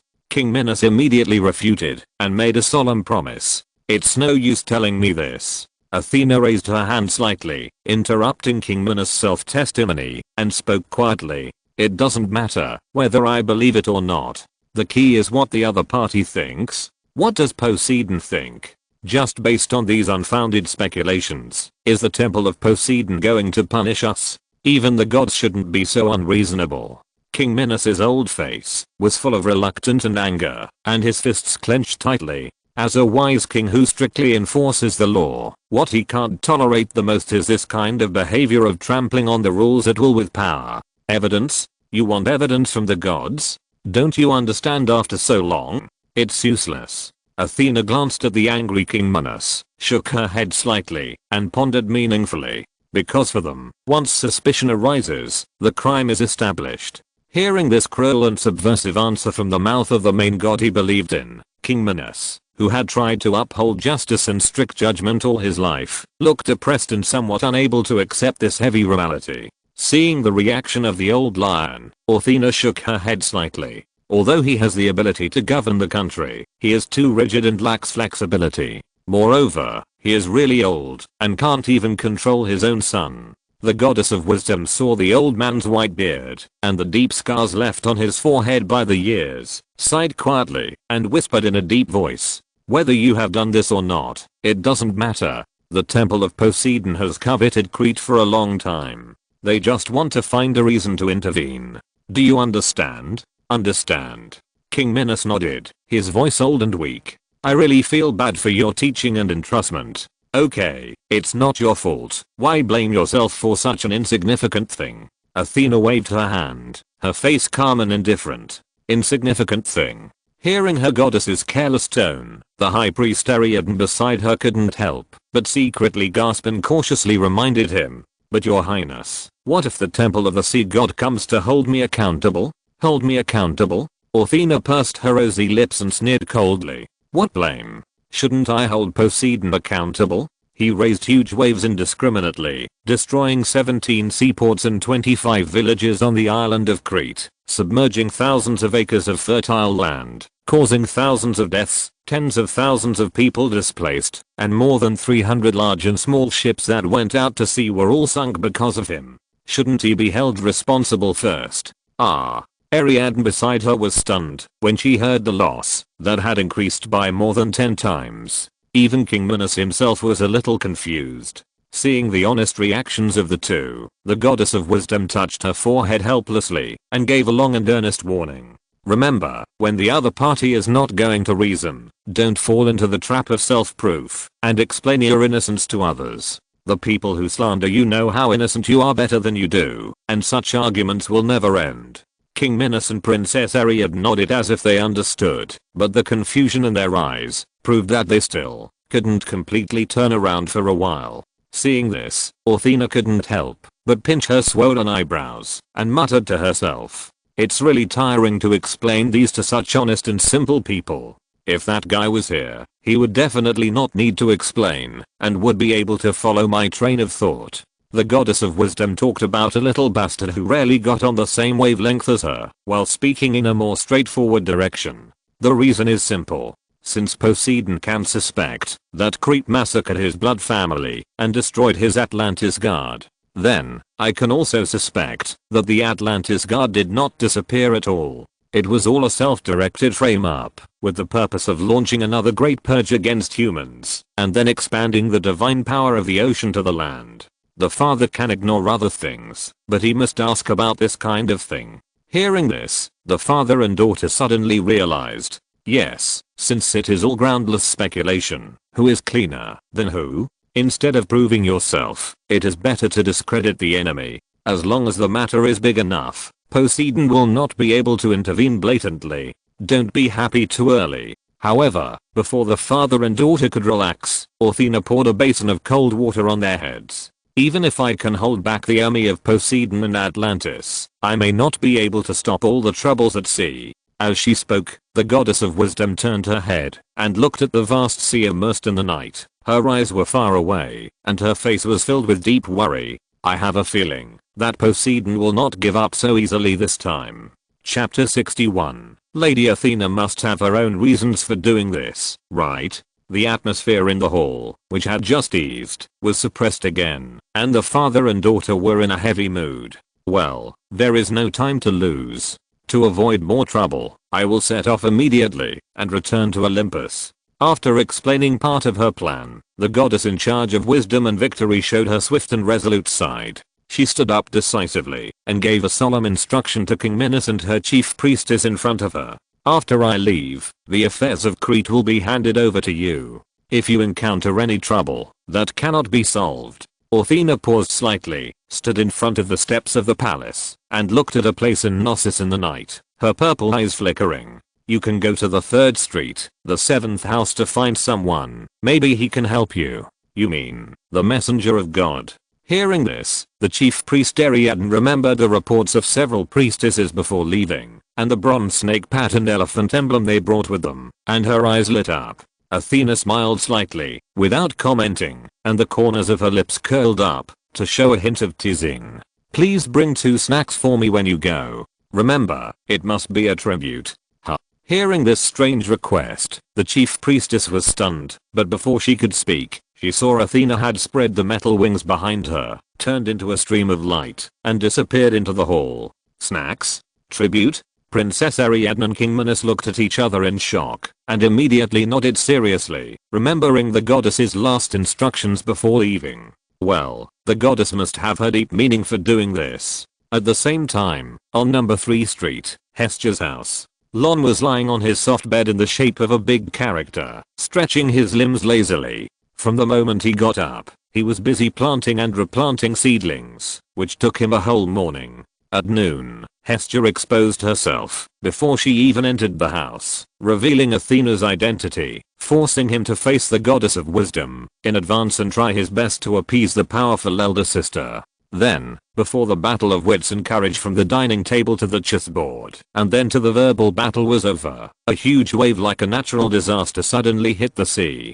So, Lorne had to follow the rashly Medusa and Hestia, taking on the responsibility of disaster prevention and relief, and cleaning up their butts. Finally, after everything was finally on track, Athena came to strengthen him again, saying I'm very optimistic about you, and insisted on pulling him onto the sinking ship of the Minoans. After much trouble, the two sides reluctantly reached a consensus, and finalized the basis for cooperation. By the time he sent away the elder sister who looked like she wanted to beat him up, and handed over the troubles in the camp to little Medusa, it was almost dawn. In this kind of high-intensity physical and mental consumption, even a demigod like Lorne could not help feeling a little tired. The mental worker lying on the bed did not want to move, but in the end, he still relied on his willpower to force himself to get up, raised his hand, and drew a few hermetic characters in front of him. Then, 4 things of different shapes emerged from the flashing light patterns of the magic circle, and came into Lorne's eyes. After several months of tossing, only 4 of them were useful. The drop rate of this thing is really low. Lorne tossed the 12-sided dice in his hand, put it back into his body unhappily, and carefully counted the chips he had saved by secretly brushing the daily and weekly books in the past few months, since he settled in Hestia's house. In order from left to right, he first picked up the 7 sharp white fangs, and looked at them carefully. Tooth of Piton. After Apollo, the god of light, came of age, in order to vent his mother's anger, he personally went to the Delphi region and shot the giant snake Piton, who was ordered by Hera to persecute his mother, the goddess of conservation, Leto, and wanted to prevent him and his sister Artemis from being born. After the war, he pulled out its tooth and collected it as a trophy. In the Greek Age of Gods, the blood relationship between dragons and snakes was often entangled. For example, the famous Greek dragon Ladon with 100 heads and the 9-headed serpent Hydra were from the same father and mother. In some Western records, snakes were regarded as the origin of dragons, and the two were used interchangeably. For example, Satan, known as the ancient snake, also had a legend of incarnating as a red dragon and fighting the archangel Michael. Therefore, the snake monsters in the Age of Gods more or less have the attributes of dragon. After trying, Lorne confirmed that these things can also be used as a medium to summon dragon tooth soldiers. Moreover, because they are from the teeth of the giant snake Piton, the dragon tooth soldiers summoned with it are all at the peak gold level. If the summoned creatures were not limited by the magic power, summoning skills and strength of the summoner, Lorne estimated that the dragon tooth soldiers summoned by these fangs of Piton could even reach the level of demigods. But even so, the appearance of 7 peak gold level dragon tooth soldiers with amazing material strength and fearlessness of death on the battlefield is enough to change the situation of small scale conflicts. When necessary, they can be used as a surprise force. Lorne thought about it secretly, nodded, and threw the 7 fangs of Piton, engraved with summoning spells into the magic circle for storage. Then, he set his eyes on the 2nd and 3rd chips. It was an old bronze longsword and a bronze battle armor with traces of stabbing and chopping. The 2 sides of the sword blade exuded a cold light, and there were still red and black dried blood stains on the armor. Obviously, both were left over from the battlefield. In a tragic city-state war, Zeus, the god of war, who was excited to see the prey, took the initiative to join the fight, personally killed the most courageous hero of the blood of the gods on the battlefield, stripped off his armor, took his long sword, and collected it as a trophy. Although the 2 things are not as good as the artifacts made by the god of craftsmanship and the Cyclops, they are also of demigod quality, which is the most suitable for Lorne at the moment. As usual, Lorne put on armor in the house, weighed the hilt of the sword, and familiarized himself with the weight and feel of the weapons and armor to prevent the rush of sharpening the gun before the battle. After doing some simple training, he looked at the last chip. It was a bronze wristband with an owl pattern, which contained the divinity of Athena that he had mentioned many times. It not only allows the user to stay calm and immune to some mental interference, but also has the function of allowing people to quickly enter meditation and increase the power of magic. In fact, in addition to being the goddess of wisdom and war, Athena is also called the goddess of magic.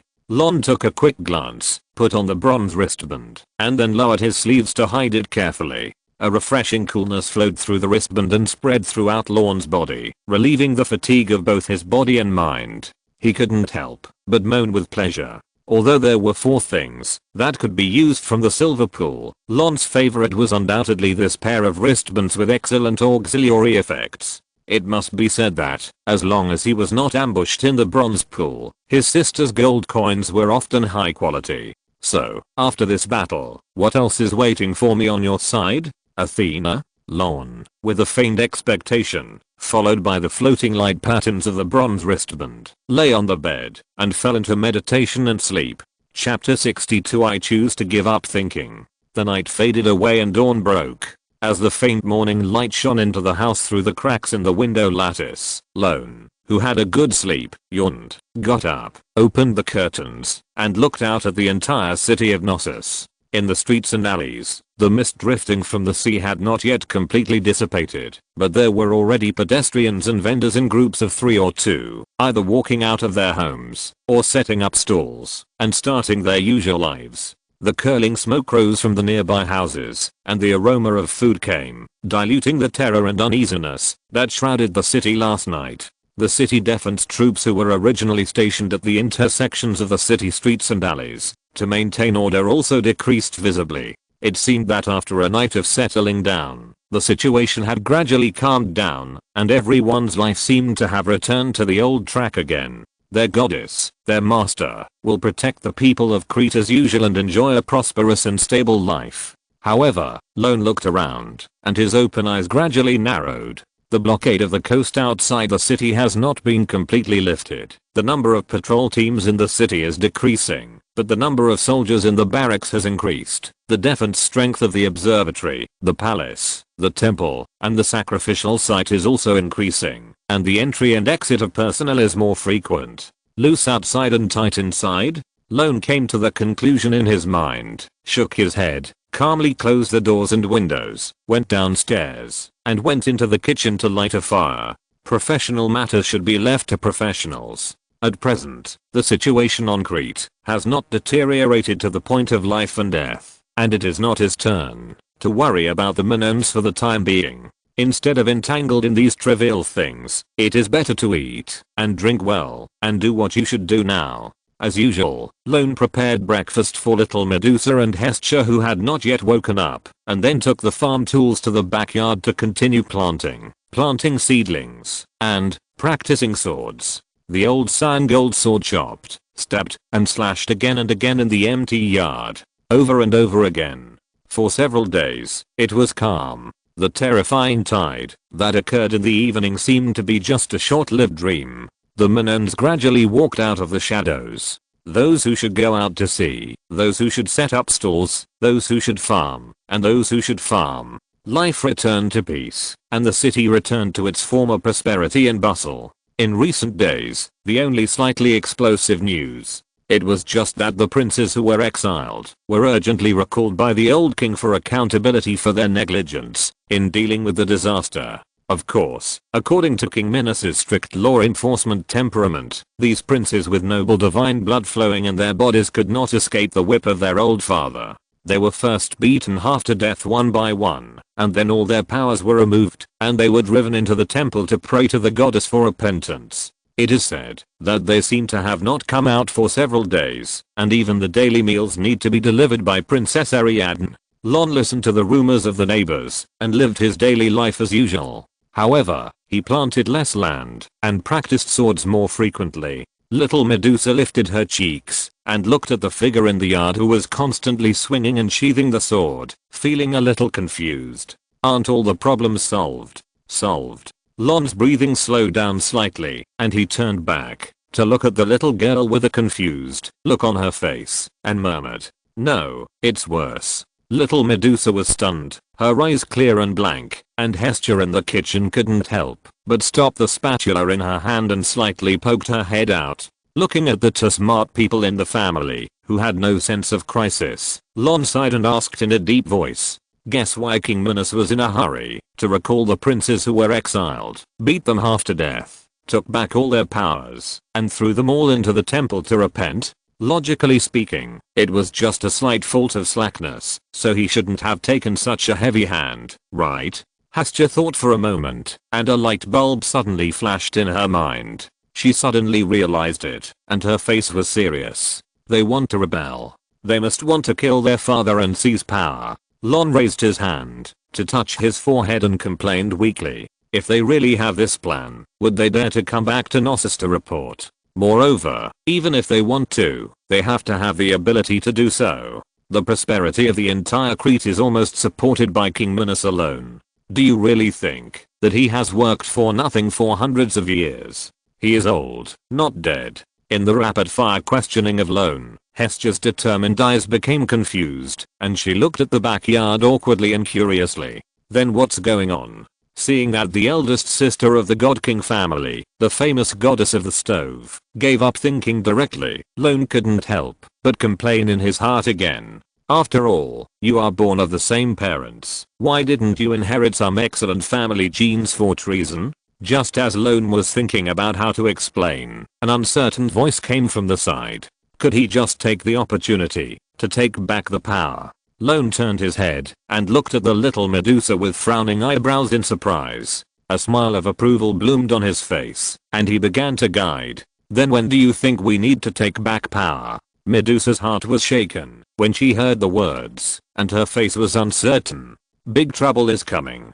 I'm afraid it's a big trouble that requires the strength of the entire island of Crete to deal with. Lorne added in a deep voice, looking across the courtyard and looking at the gloomy sky above the sea, his eyes flickering faintly. As the saying goes, if there is one decree, there will be order, but if there are two or three, there will be chaos. Since ancient times, whenever a major event occurs, the country needs to operate as a whole. Only when the decree is issued, can it release unparalleled potential and work together to deal with risks. Although the political systems of the East and the West are different, the basic operating rules are interoperable. It is obvious that King Minos did not hesitate to start a war, and called back his sons, to be punished on the pretext of dereliction of duty, just to establish his prestige, and take back power. In this way, he can prove that his remaining prestige is still there, deter those restless voices, and then concentrate the power of the cities of Crete to deal with the upcoming big trouble.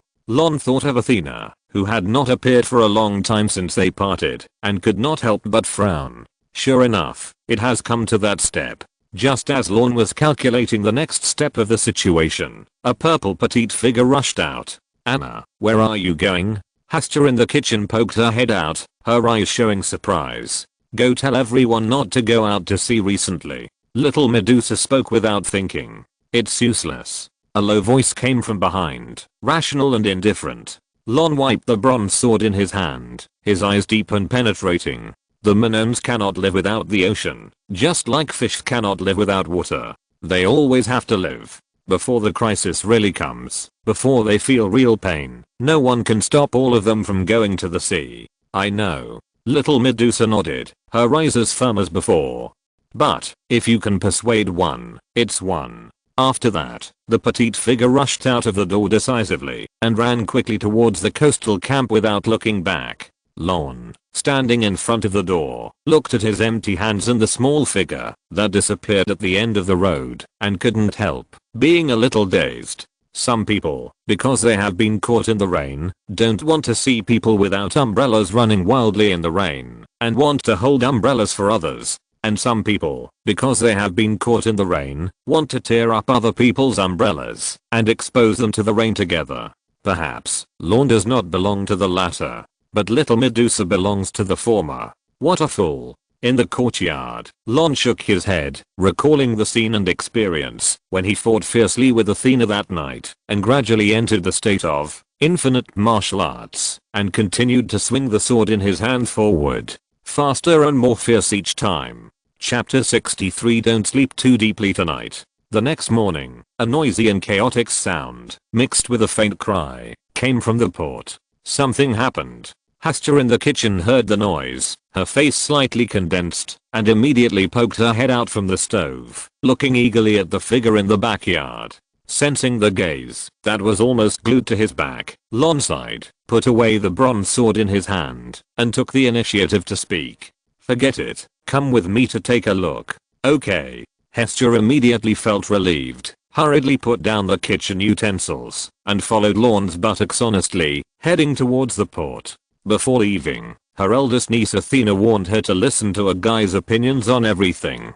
There are many things she doesn't understand, but she knows that some words should be listened to carefully. Following the crowd out of the city gate and rushing to the seaport in the suburbs of Knossos, there were already many figures who had heard the news. There were soldiers maintaining order, priests doing statistics and investigations, priestesses doing comfort and treatment, and at the outermost edge were circles of ordinary people looking in anxiously. At this time, in the port under martial law, dozens of bodies that had turned white in the seawater were dragged ashore by the soldiers one after another. Most of the dead were dressed in coarse linen clothes, with rough skin and a slightly reddish look from being exposed to the sun, with the faces of standard fishermen and low-level merchants at sea, and their causes of death were different.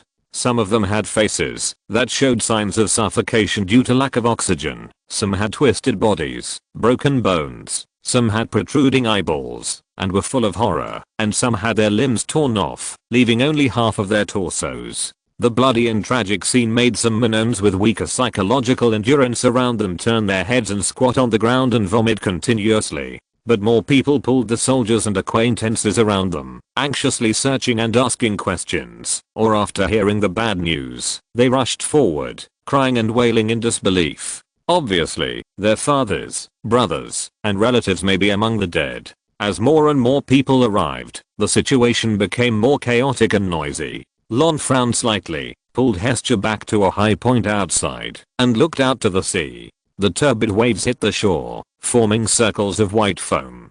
Pieces of broken wood of varying sizes were washed ashore. Those were fragments of ships. Moreover, it was not just fishing boats, but also merchant ships engraved with simple protective spells. Lorne's eyes swept across the uneven gaps on the wooden boards, looking at a keel that was almost torn in two by a huge force in the distance, and his eyebrows gradually tightened. "Lorne?" Exclamation mark.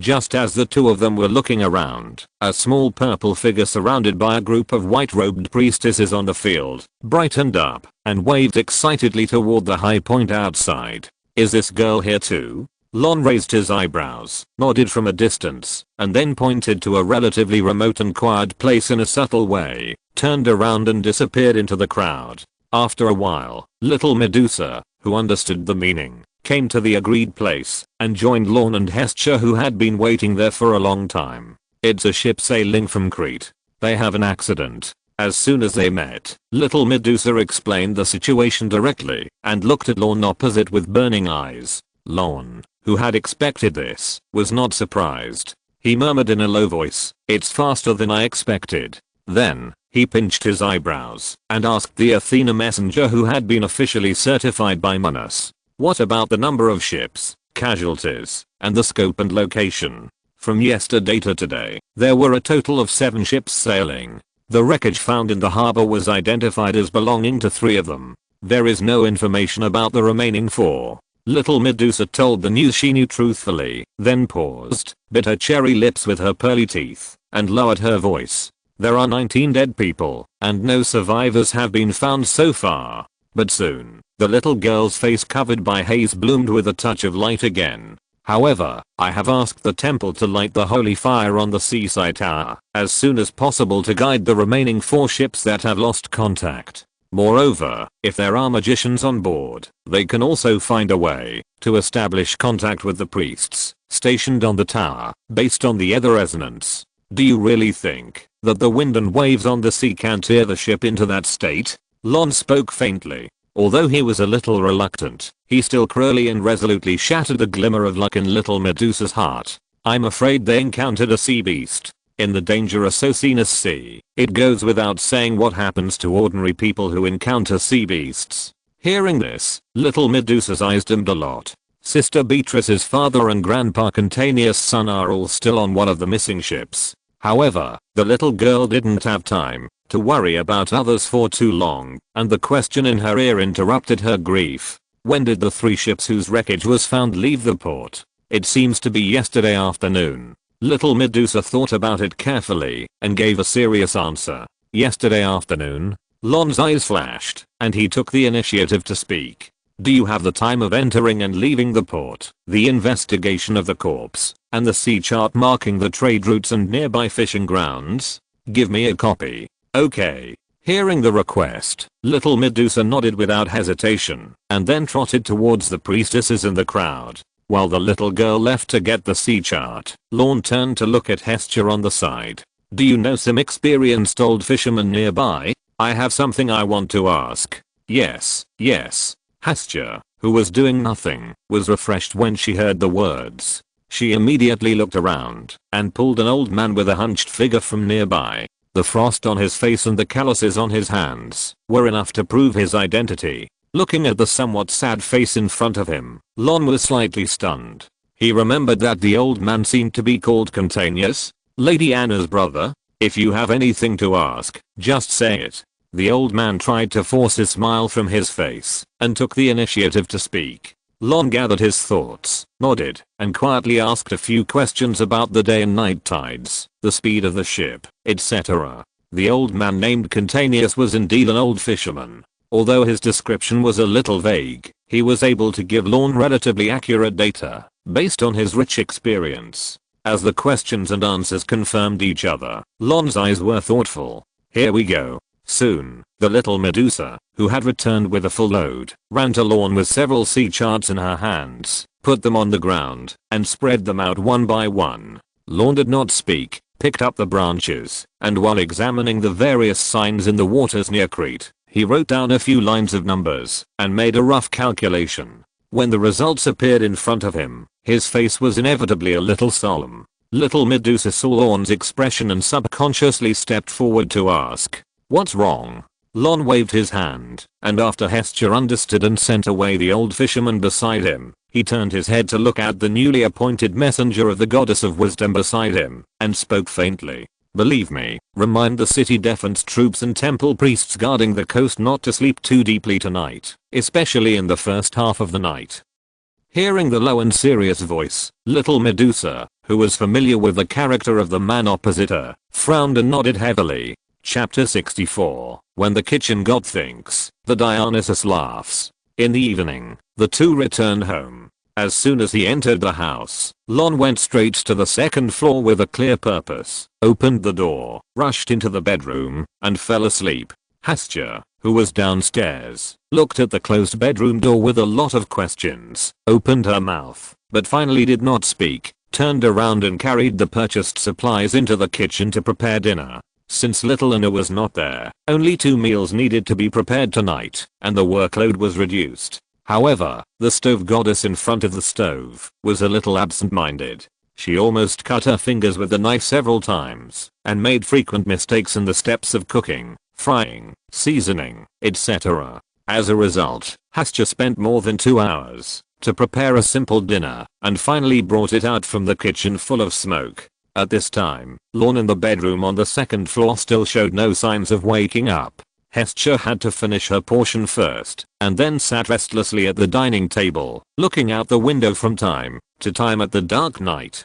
Time passed by minute, just as the hearth goddess, who could no longer bear it, wanted to rush upstairs, break into the house, and pull someone out of bed. A series of dull roars exploded along the coast outside Knossos. Boom boom boom. Along with the violent roar, the colorful light pattern set off a fierce weather storm, sweeping across the entire coastline.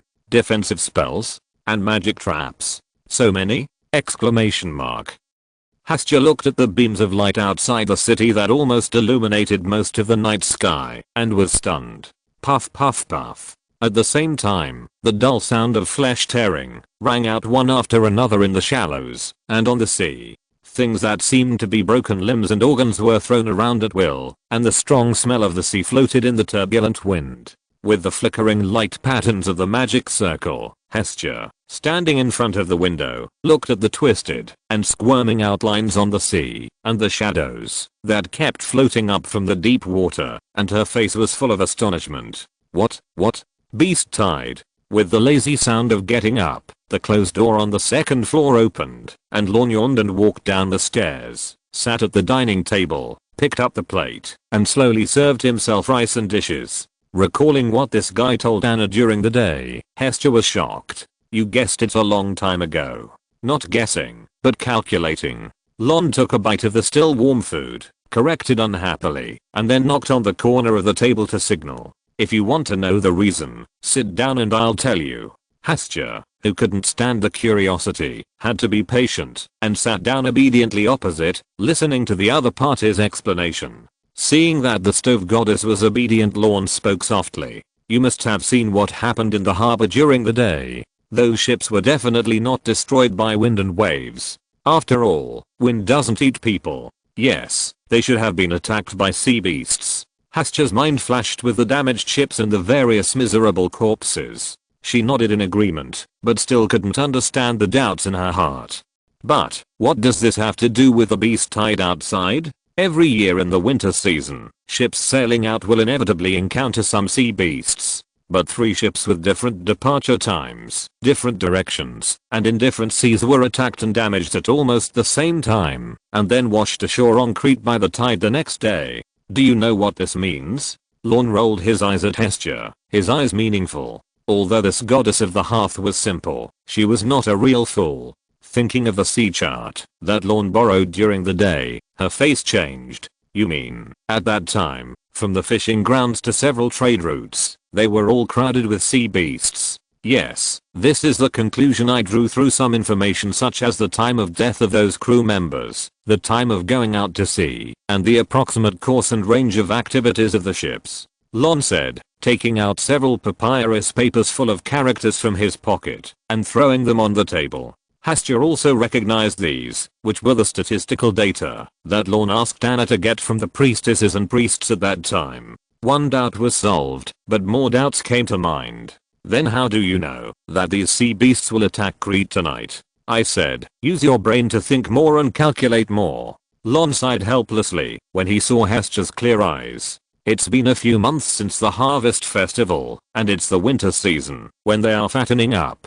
So many sea beasts have swum thousands of miles from the inner sea to the outer sea, and gathered near Crete. They can't have come here to celebrate the Minoan's birthday and have a feast, right? In addition, there are not many human gathering places nearby, and King Minos and the sea god have always been at odds. There was some friction between the two sides a while ago. If you think about it, you will know that they are most likely coming for Crete. In the contempt that seemed to be real, Hestia nodded awkwardly and muttered softly. Time, I'm asking you where you got such a precise encounter time. It's not accurate. Lorne shook his head, pulled out a few pieces of papyrus, and showed them to Hestia one by one. I got the approximate sinking location through the departure time and sailing speed of the above ship, and then combined with the tidal conditions, the swimming speed of some sea beasts that left traces on the wreckage of the ship, and the activity habits of those beasts, I can basically calculate the time when the beast tide landed on the island.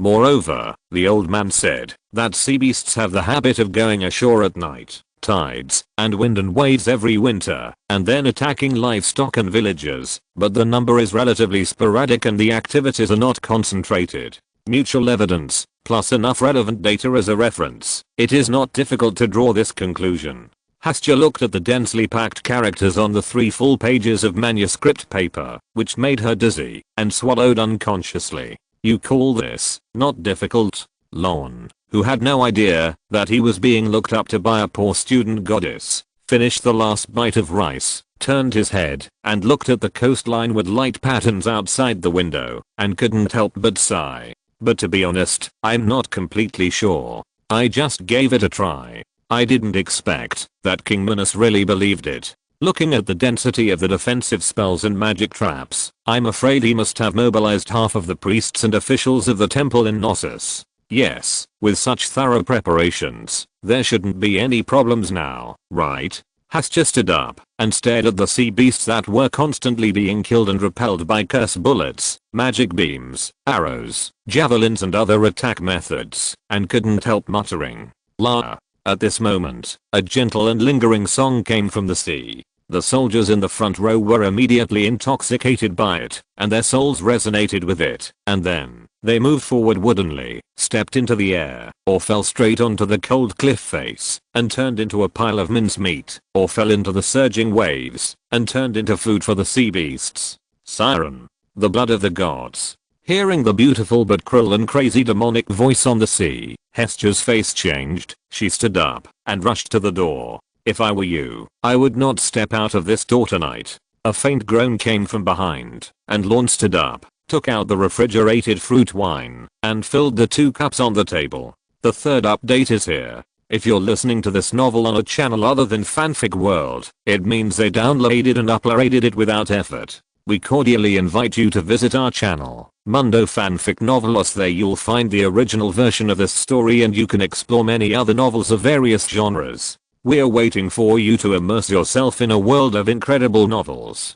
Chapter 65. If we are not from the same family, we will not enter the same door. Why? Hestia hesitated for a moment, then finally stopped, turned around and looked behind her, frowning and asking. Although she was not smart, she was a person who listened to advice. Lorne handed Hestia a cup of full fruit wine, looked at the half of the night sky outside Knossos, that was almost as bright as day, and spoke slowly. "If you appear on the battlefield, Poseidon will have a reason to intervene. What are you afraid of? With Nike and Aegis, he may not be Athena's opponent." Hearing this, Hestia's brows relaxed, and she spoke confidently. Obviously, she had high expectations and confidence in her eldest niece's combat effectiveness. Lorne raised his eyebrows, smiling.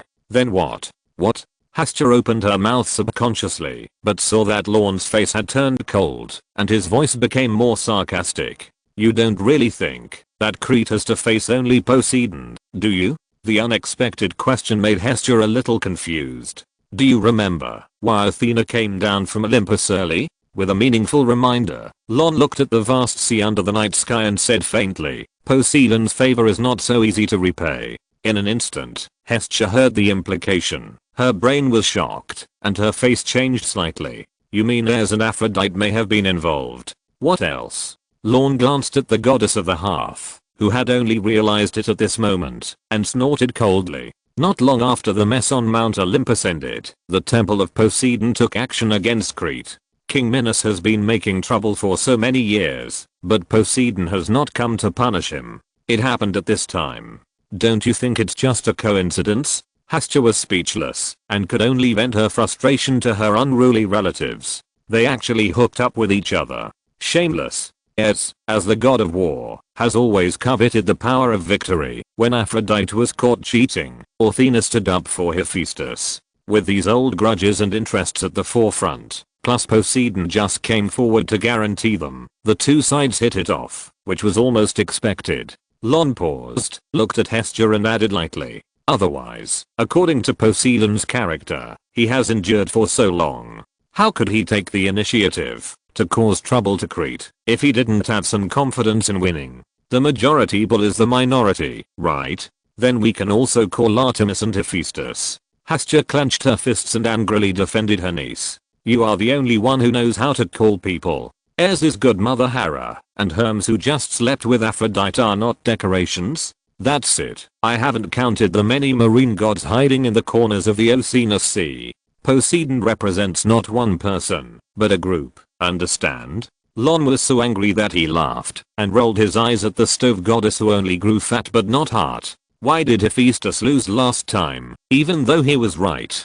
Isn't it because of this? Then, he looked at Hestia, whose face was still a little indignant, and spoke faintly. "In addition, Thetis, the goddess of the sea who raised Hephaestus, needs to be controlled by Poseidon, the god of the sea. I heard that Apollo, Artemis's brother, has a dispute with King Minos of Crete.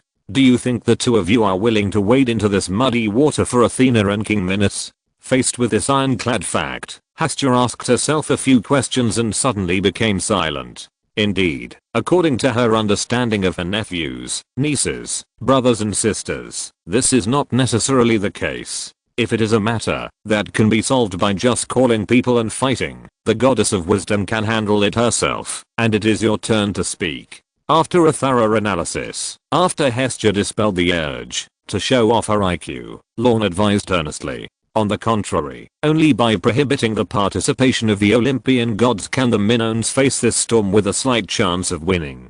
This is why I have to talk so much nonsense with you. So, you are watching me tonight. Hestia suddenly realized. You just found out. Lorne said unhappily. Realizing that she had almost made a mistake, Hestia couldn't help but reveal an embarrassed expression. But with the increasingly dull roar on the coastline and the sound of flesh being torn apart, the essentially kind-hearted goddess of the hearth could not sit still. She gently raised her hand and poked the guardian beside her, asking carefully, "Then, what should we do next?" "Wait." Lorne glanced over and answered concisely. Hestia pursed her lips and showed hesitation. "But, this is only the first wave of temptation. If the Minoans can't even withstand this little wind and waves, and they need the gods to intervene personally to survive, then even if you can help them once, you can't help them a second or third time. If you want to survive, first look to yourself, fight as hard as you can, and then it's not too late to ask the gods." Lorne spoke lightly, his purple eyes filled with a calmness and insight far beyond that of ordinary people. After all, he was a man who had experienced death twice. Look to oneself first, then to the gods? Hestia's heart was shocked, and she immediately came to her senses, extinguishing the reluctance in her heart. She had never understood why Athena had always taken a laissez-faire attitude towards the development of the Minoans. She watched them walk out of the cradle quietly without hugging them. She watched them fall quietly without supporting them. Now, her confusion seemed to be answered by this sentence. Children will eventually grow up, and mothers are not nannies. Such a big thing happened, and Athena didn't show up in Crete, and neither did Poseidon and the Atlanteans.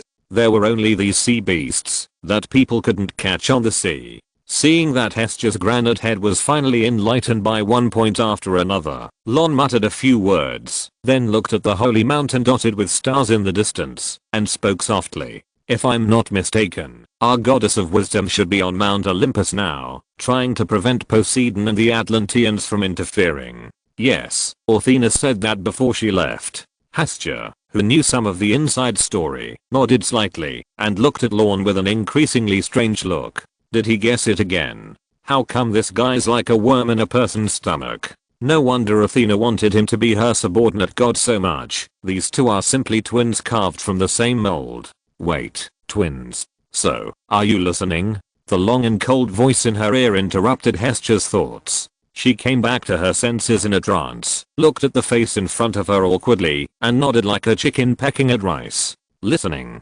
Listening. Lorne, who was already somewhat immune to this, kept his face calm and reminded again. "I want to say that before the situation is clear, you should not do useless things, so as not to backfire." I will. Hestia nodded solemnly, looking like a good baby. After giving the last advice, Lorne yawned and got upstairs. Hestia, who was left there, blinked blankly. "Where are you going?" "Sleep. Get enough rest first." Lorne, who was going upstairs, waved his hand, his voice full of laziness. "I'm afraid someone will come to treat us to dinner tomorrow morning, and then we will probably have to work hard all day." "Someone is treating us? How come I don't know?" Hestia scratched her head, looking confused. As the figure pushed open the door and walked into the bedroom, she suddenly woke up and rushed upstairs. "Wait, did you guess something again?" Bang! The door was closed and locked, refusing to answer. "The fourth update is here. I originally planned to publish 10 chapters, but forget it. I'll release the manuscripts in advance, so you can save some. 4 chapters today, 5 chapters tomorrow. 5 chapters will be published the day after tomorrow. I'm begging for your support. At least give me a first order." Chapter 66. You dare to say, I dare to believe. The next morning, a rustling sound downstairs woke Lorne from his sleep. Athena's breasts are padded. As soon as he opened his eyes, he habitually gave a praise to one of the main gods in the daily book, and then he got up and went downstairs with a relaxed mind and body. At this time, in the living room, Hestia, who woke up early, and little Medusa, who had not slept all night, gathered at the dining table, concentrating on tasting the exquisite snacks in front of them. "Are you awake?" The stove goddess, who heard the noise first, turned her head to look at Lorne, who was walking down the stairs, waving and greeting, while rolling her pink tongue to scrape off the few snack crumbs left at the corners of her mouth. Obviously, she liked the taste of this delicacy very much. Lorne's eyes swept over the snake pattern marked on the snack, and his eyelids jumped. "The tribute to the temple. Where did it come from?" "The goddess asked me to send it here before she left." A pleasant murmur came from outside the door. A girl in a plain white dress, a golden snake pattern bracelet on her fair wrist, a beautiful oval face, long flaxen hair, and a quiet and elegant temperament stood respectfully at the door, with a tactful apology in her bright eyes. "Recently, Crete has been in turmoil, and the temple has been entangled in many things. I haven't been able to visit in time. Please forgive me." 3 people. 2 gifts? Lorne looked at the 2 boxes on the table that were mostly empty, as well as Hestia and little Medusa, who were working hard, and his mouth twitched slightly. 2 peaches to kill 3 warriors, right? Even at this time, you still don't forget to put on eye drops for me. You are really narrow-minded, sister. Seeing the subtle change in the expression on someone's face, the bright-eyed girl outside the door hurriedly bowed and spoke. "This visit is too hasty. To thank you for your warning yesterday, my father has specially prepared a banquet and would like to invite you to the palace for a chat." Then, the girl paused, looked at Lorne, who was the main guest, smiled, and changed the subject. "To show his gratitude, my father hopes to present a small gift to you in person during the banquet. So, I don't have to pay for this gift, right?" TSK. This statement is really flawless. It not only covers up Athena's prank and saves the face of the petty goddess, but also shows how much the royal family values him as a foreigner without violating the goddess's will. It seems that King Minos has raised a good daughter. Lorne looked at the beautiful and intelligent princess outside the door with a playful look, with a bit of approval and curiosity in his eyes. "Excuse me, which princess of King Minos are you?" "I'm my father's second daughter, Ariadne. I'm currently in charge of the temple affairs, sir." The bright-eyed girl nodded slightly and saluted, lowering her posture on her own initiative, without any princess's airs. When he heard this name, Lorne's face couldn't help but change subtly, and his eyes looked at Princess Ariadne with a little more strangeness. "Ariadne? Isn't this one of the mortal lovers that Dionysus, the god of wine, will hook up with in the future?" Feeling the gazes on her, which seemed to have changed, Ariadne couldn't help but raise her head and asked carefully, "Sir? Oh, sorry, I was distracted just now." Lorne came back to his senses, smiled apologetically, and his eyes became clear again. He is him, and Dionysus is Dionysus. From the moment he was born, everything was completely different, whether it was the future or destiny. Sensing that the atmosphere had eased, Princess Ariadne spoke again tentatively. "So what do you think?" "That's fine with me." Lorne nodded calmly, then jokingly looked at the 2 figures, one big and one small, happily eating alone in the living room. "But at least wait until they finish eating." "No need to wait, we'll be there soon." Hearing this, Hestia hurriedly stood up, pulled little Anna, who was still stuffing snacks, into her mouth, and walked out of the door quickly, looking impatient. Compared with these appetizers, of course, the palace dinner is more valuable. Having lived in Knossos for so long, she has long wanted to taste the cooking skills of the palace chef. Watching the princess, who served as the chief priestess, go to summon the carriage prepared by the temple, Hestia, who was standing behind, poked Lorne's lower back stealthily, and whispered in amazement, "You are amazing. You guessed it right again." The coastline had just repelled the first wave of beasts, and it was not even daybreak yet, but the daughter of King Minos ran to our door and invited us to dinner. "It's not guessing, it's thinking." "Thinking," Lorne corrected feebly, but after last night's blow, Hestia, who had already recognized the facts, had already chosen to give up, and instead left this hard and tiring work to the external brain in front of her. Okay, think about it. I will only eat and not talk when I sit at the table." Hearing such a disappointing answer from the goddess of the stove, Lorne rolled his eyes and comforted himself helplessly in his heart.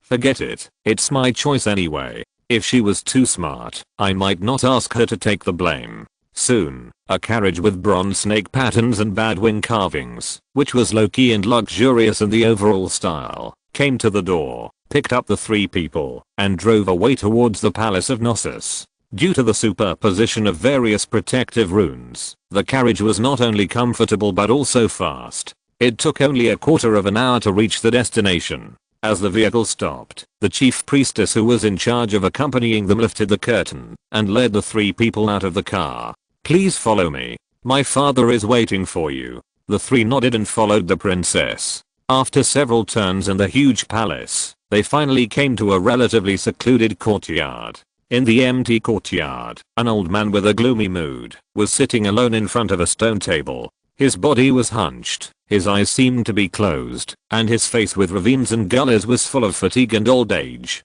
As the 3 people crossed the threshold, the old man in front of the stone table suddenly opened his eyes. His eyes were bright, and his fierce momentum swept over, like a lion waking up from sleep, instinctively showing his claws to the prey that broke into the territory. "Father." Princess Ariadne, who was the first to be unable to bear it, turned pale, her teeth chattered, and she called out in a low voice. Although this high priestess successfully became a demigod with her excellent talent and bloodline, under the protection of the goddess Athena, but compared with the 3 unknown people behind her, there is obviously a big gap. After all, one of them is the offspring that Zeus is afraid of, the future god of wine. One is a snake-haired banshee who has absorbed the divinity of the old sea god Pontus, a powerful monster known as a hero killer. The last one is Zeus's sister, one of the 12 main gods. "Ariadne, you are here? Sorry." King Minos came back to his senses from the stress, and the extremely oppressive momentum disappeared like a receding tide, and he quickly stood up to greet them. Princess Ariadne, who has always been very perceptive, needless to say, while helping her old father to invite the guests to their seats, she also passed on the news of preparing dishes and snacks to the servants. As his daughter was busying around, King Minos, who had some free time, began to carefully examine the man in front of him. Similarly, Lorne did not dodge, but also carefully looked at this wise king who had mixed reputations and was burdened with too many mysteries and stains. After a brief eye contact, King Minos was the first to force a smile on his face and picked up the cup filled with fruit wine to express his gratitude. "I guess you are the wise man mentioned by the goddess. Thanks to your reminder for what happened last night. I just mentioned it casually. If you don't believe it, no matter how much I say, it's useless." Lorne smiled slightly and picked up the ceramic cup. "What's more, you can distinguish the truth from the falsehood in the words and take countermeasures in advance to prepare for the crisis. Crete can easily win this first game, and you, the wise king who is in control of the overall situation, have made great contributions." One dares to say it, and the other dares to believe it. The old and the young who met successfully at the table looked at each other, clinked their glasses, and drank at the same time, revealing a tacit smile. First update.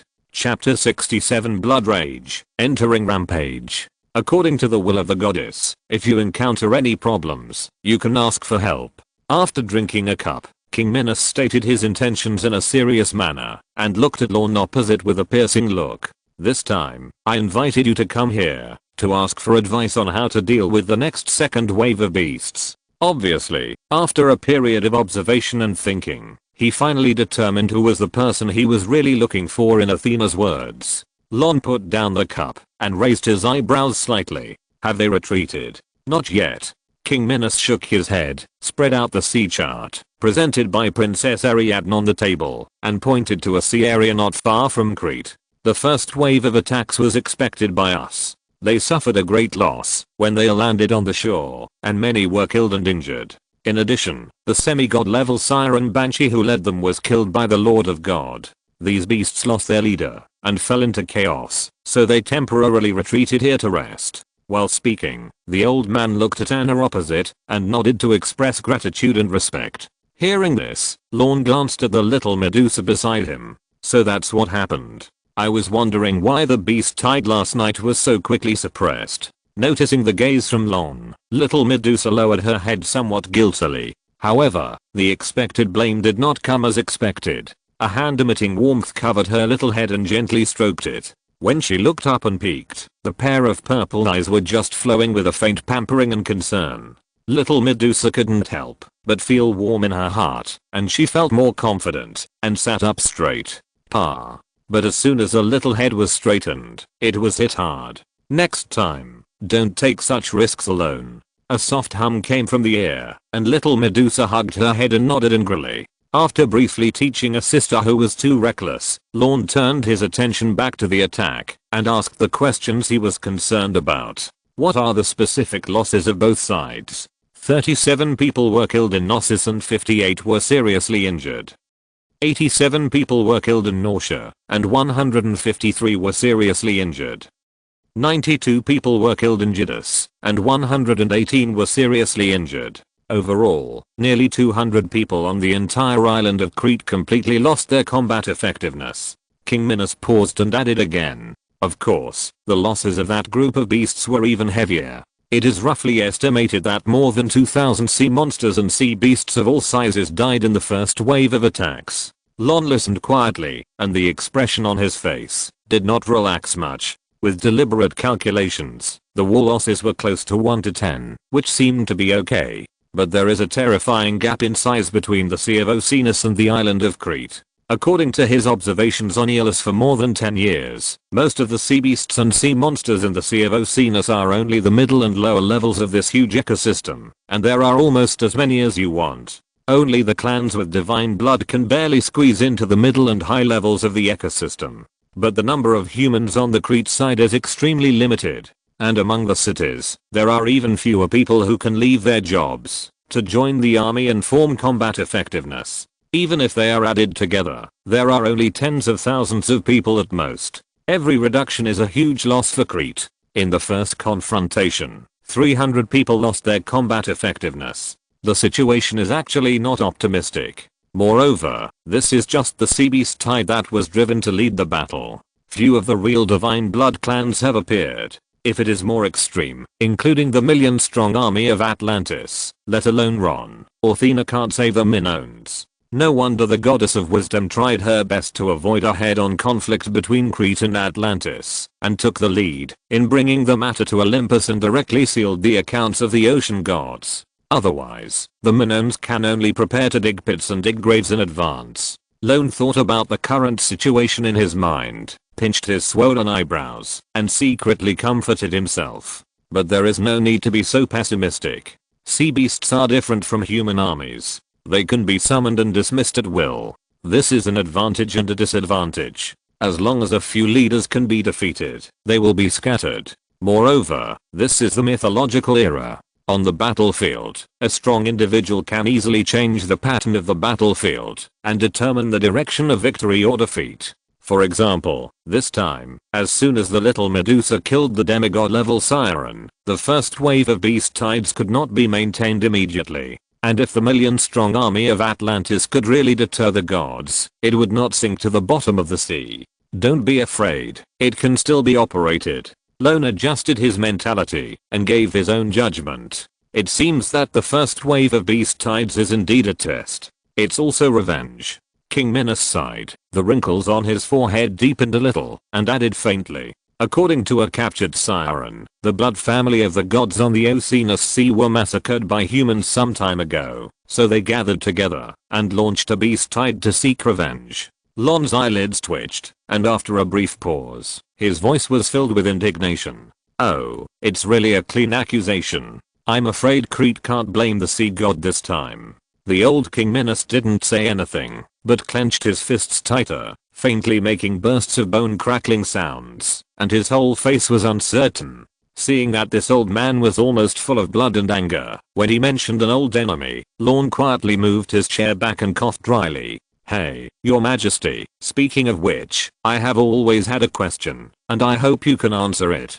King Minos came back to his senses, restrained the anger on his face, forced a smile, and nodded slightly. Please go ahead. The great sacrifice to Poseidon, the god of the sea, shouldn't have been so simple, right? It seems a bit against common sense that people offer sacrifices to gods, and gods actually have to provide their own tributes. Seeing King Minos' body stiffen slightly, Lorne understood in his heart, and changed the subject, adding faintly, Moreover, a mere beast offered to gods should not be something that a monarch who has always been known for his virtue should abandon his reputation and risk offending the gods to forcibly detain it. No, I did detain it. Unexpectedly, King Minos on the opposite side slowly shook his head, confirming his crime of blasphemy. However, the old body was trembling slightly, and the blue veins on his fists were bulging, as if he was enduring great humiliation and anger. After a long silence, the old man looked at his daughter who was accompanying him, and spoke in a deep voice.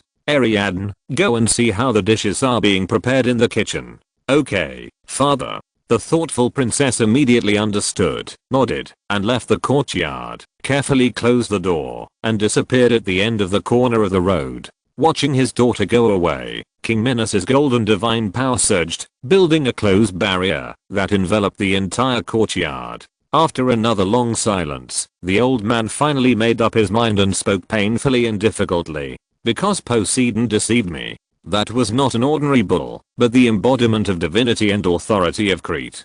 Hearing this secret that had never been mentioned before, the three people were shocked and listened attentively, waiting for the eyewitness of the incident to tell the real reason. When I was fighting for the throne, I did use dishonorable means, so I was worried about the goddess's blame, so I prayed to Poseidon, hoping to get his protection. But I didn't expect that he would take the opportunity to withdraw the divinity and authority of the entire island of Crete, and turned it into a bull, and sent it to me, so that I could sacrifice it to him. King Minos drank a cup of fruit wine, slammed the cup heavily on the table, and straightened his back. Although I long for the protection of the gods, I have never intended to sell the entire country to Poseidon. I'm the king of the Minoans, not a slave tied to the chariot of the Atlanteans. Then, the old man took a deep breath, his eyes cold and firm. Poseidon has no right to get involved in the authority of Crete. Only the great mother goddess who protects us and guides us, only the Minoans' own female ruler Athena, is worthy of this sacrifice. Second update.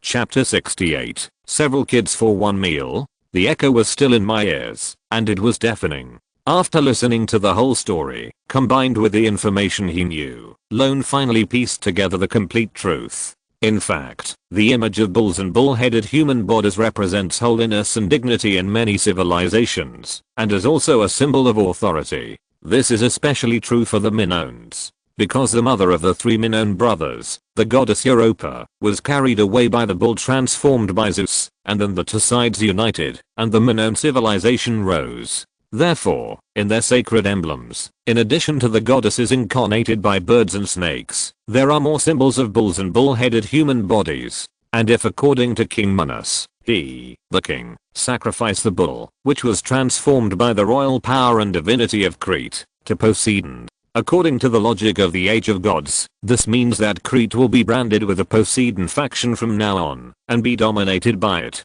At the same time, this sea god will replace the belief in the great mother goddess and the overlord, and become the main object of worship for the Minoans. After that, once Poseidon wanted to extend the tentacles of the ocean god power to the earth, then Crete and the Minoans would undoubtedly become his best springboard and driving objects. It must be said that this trick of replacing the pillars with the beams was brilliant. But in the end, King Minos still found out the clues, and chose to treat the man in his own way. He hid the Cretan bull, and sacrificed an ordinary bull to Poseidon. However, the same means, Poseidon did it was reasonable, and King Minos did it was blasphemy. The gap in strength determines the scale of justice, which is the cruel fact of the Age of Gods. So, Poseidon, whose plan failed, was angry and cursed the bull under the pretext of blasphemy, causing King Minos' wife to suffer from zoophilia, and lured her to combine with the Cretan bull, and then gave birth to the famous bull-headed monster Minotaur. Since their beliefs are so vivid, it is the greatest insult to pour filth and bad reputation on them. After sorting out the general clues, Lorne looked at the old man with a little more pity. At this time, the little Medusa beside him asked curiously, "Where is the child, Anna?" Lorne's voice became heavier, and his eyes were full of anger. It was not polite to let an old man who had suffered humiliation to open this scar again. No problem. King Minos waved his hand slightly, looked at the little Medusa with a gentle look, showed the tolerance of an elder to this little messenger of God, and answered in a deep voice, "He is fine, but I locked him in the underground palace. Because of the curse, He is full of demonic nature, and it is easy to lose control, so he can't be released easily. Does he eat people? Another innocent but offensive question. Lorne couldn't help but smile bitterly and cover his face. Haha, of course not. This is just a rumor spread by those city-states outside who are afraid of us Minoans in order to slander and discredit our emblem. King Minos smiled generously and explained patiently. Little Medusa patted her chest and murmured with relief when she heard the news. That's good, that's good. As a god and a monster, she also possessed demonic nature. She was afraid that her future would become like the rumors, turning into a bloodthirsty and murderous monster. Lorne, who had noticed something, reached out his hand unhappily, rubbed his little head hard, and then looked at King Minos. So, Daedalus is also part of Poseidon's plan? King Minos nodded, his eyes cold. Although this man was talented, he was jealous and afraid that his nephew Talus would surpass him, so he lured his young nephew to the wall of Athens and pushed him down, killing the child. In the end, his crime was exposed and he was sentenced to death by the Athenians. However, because of his status and contribution, he was exempted from the death penalty and exiled to Crete. At that time, I happened to be trapped by Poseidon's curse, and I cherished his talent, so I recruited him, wanting to give him a chance to display his knowledge for the sake of the goddess. But I didn't expect that he somehow reached a secret cooperation with Poseidon and smeared the body fluid of a cow in estrus on the thing he made.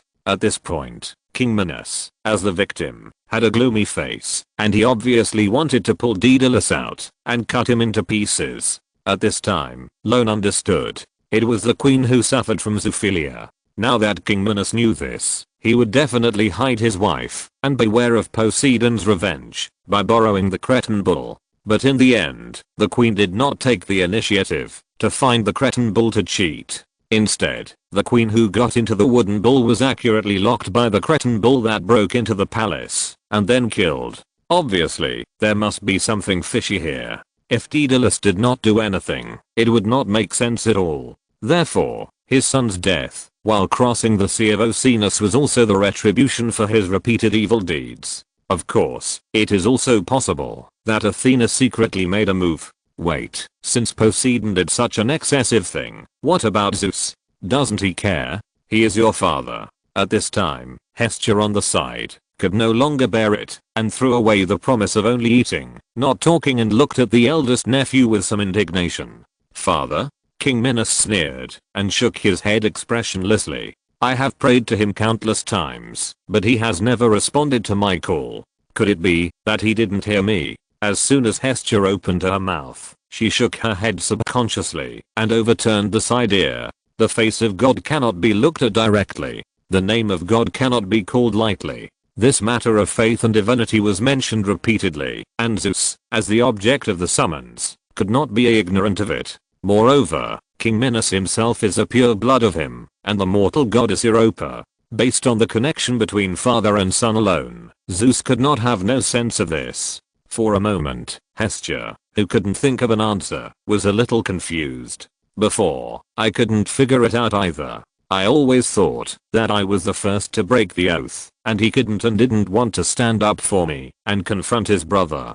King Minos spoke lightly, as if he had expected it, and then changed the subject with a look of sarcasm. Until one day, the goddess told me that I shouldn't worship the mother goddess more than the father god, nor should I think of sacrificing the real Cretan bull to her to atone for my sins. So that's it. Lorne's eyes sparkled, and the last mystery in his mind was solved. Zeus was not unaware. On the contrary, he knew about Poseidon's tricks from the beginning. Because, without his acquiescence, how could the sea god extract the divinity and royal power of Crete from the promised land he gave to his sons? And the reason for all this is very simple. The Minoans worship the mother goddess more than the father god. Even the Minoan king actually planned to sacrifice the divinity left by Zeus to Athena. This undoubtedly violated the taboo of the god king. After all, the curse buried deep in the blood of the Titans has always kept the god king awake at night.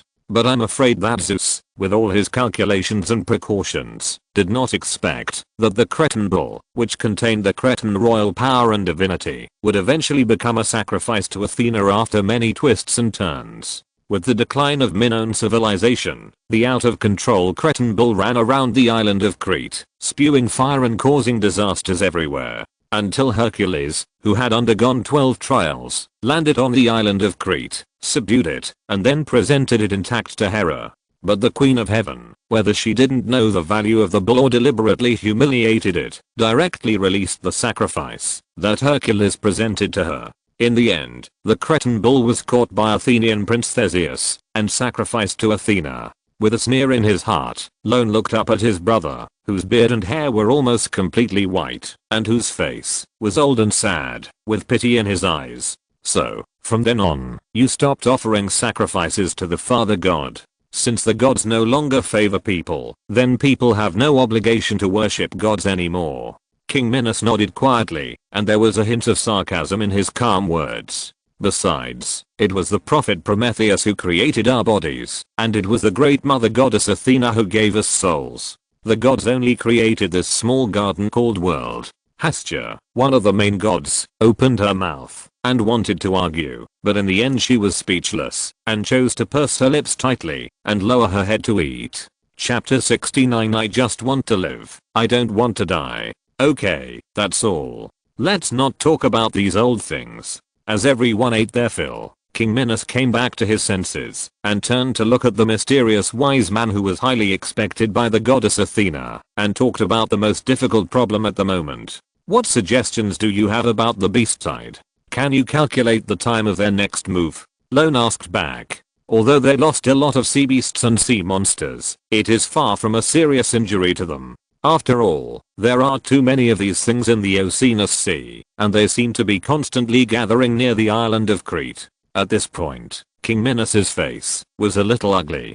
Based on the current gathering speed, it will take less than 3 days for them to make up for the missing number, and then I'm afraid they will launch a second round of attacks. Lorne took a sip of the fruit wine in the cup and added faintly. Moreover, with the first test, they should have roughly confirmed the combat power of Crete. The second round of Beast Tide is expected to be more intense, and more blood clans will join the battle. Suddenly, the atmosphere at the table became more depressing. The battle hasn't started yet, isn't it a good expression? Lorne teased slightly, diluting the stagnant feeling around a little, and gave his general opinion. My suggestion is to take advantage of the gap when the sea beasts are resting to transfer the population as soon as possible, preserve the living force, and build fortresses along the coastline, build defense lines in stages, connect the cities of Crete into a whole, block the enemy step by step, delay as much as possible, and exchange space for time. If we only rely on delaying, plus the population we have taken in, the food,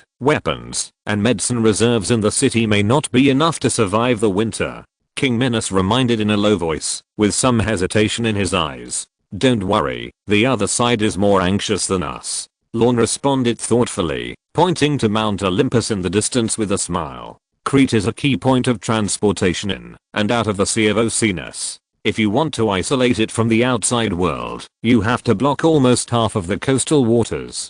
Such a big movement cannot last too long, unless these sea beasts intend to be hostile to the entire Greek territory. If this is the case, you can just issue a call to invite heroes from all city-states, such as Delphi, Corinth, Thebes, Sparta. These famous city-states. Don't forget to send people to pass on the message. For the future of Greece, everyone needs to work together to come to Crete, to join in the event, fight against this beast tide disaster together, and reopen the waterway blocked by the beast tide. Even Hestia could hear the evil intentions hidden in such a straightforward answer.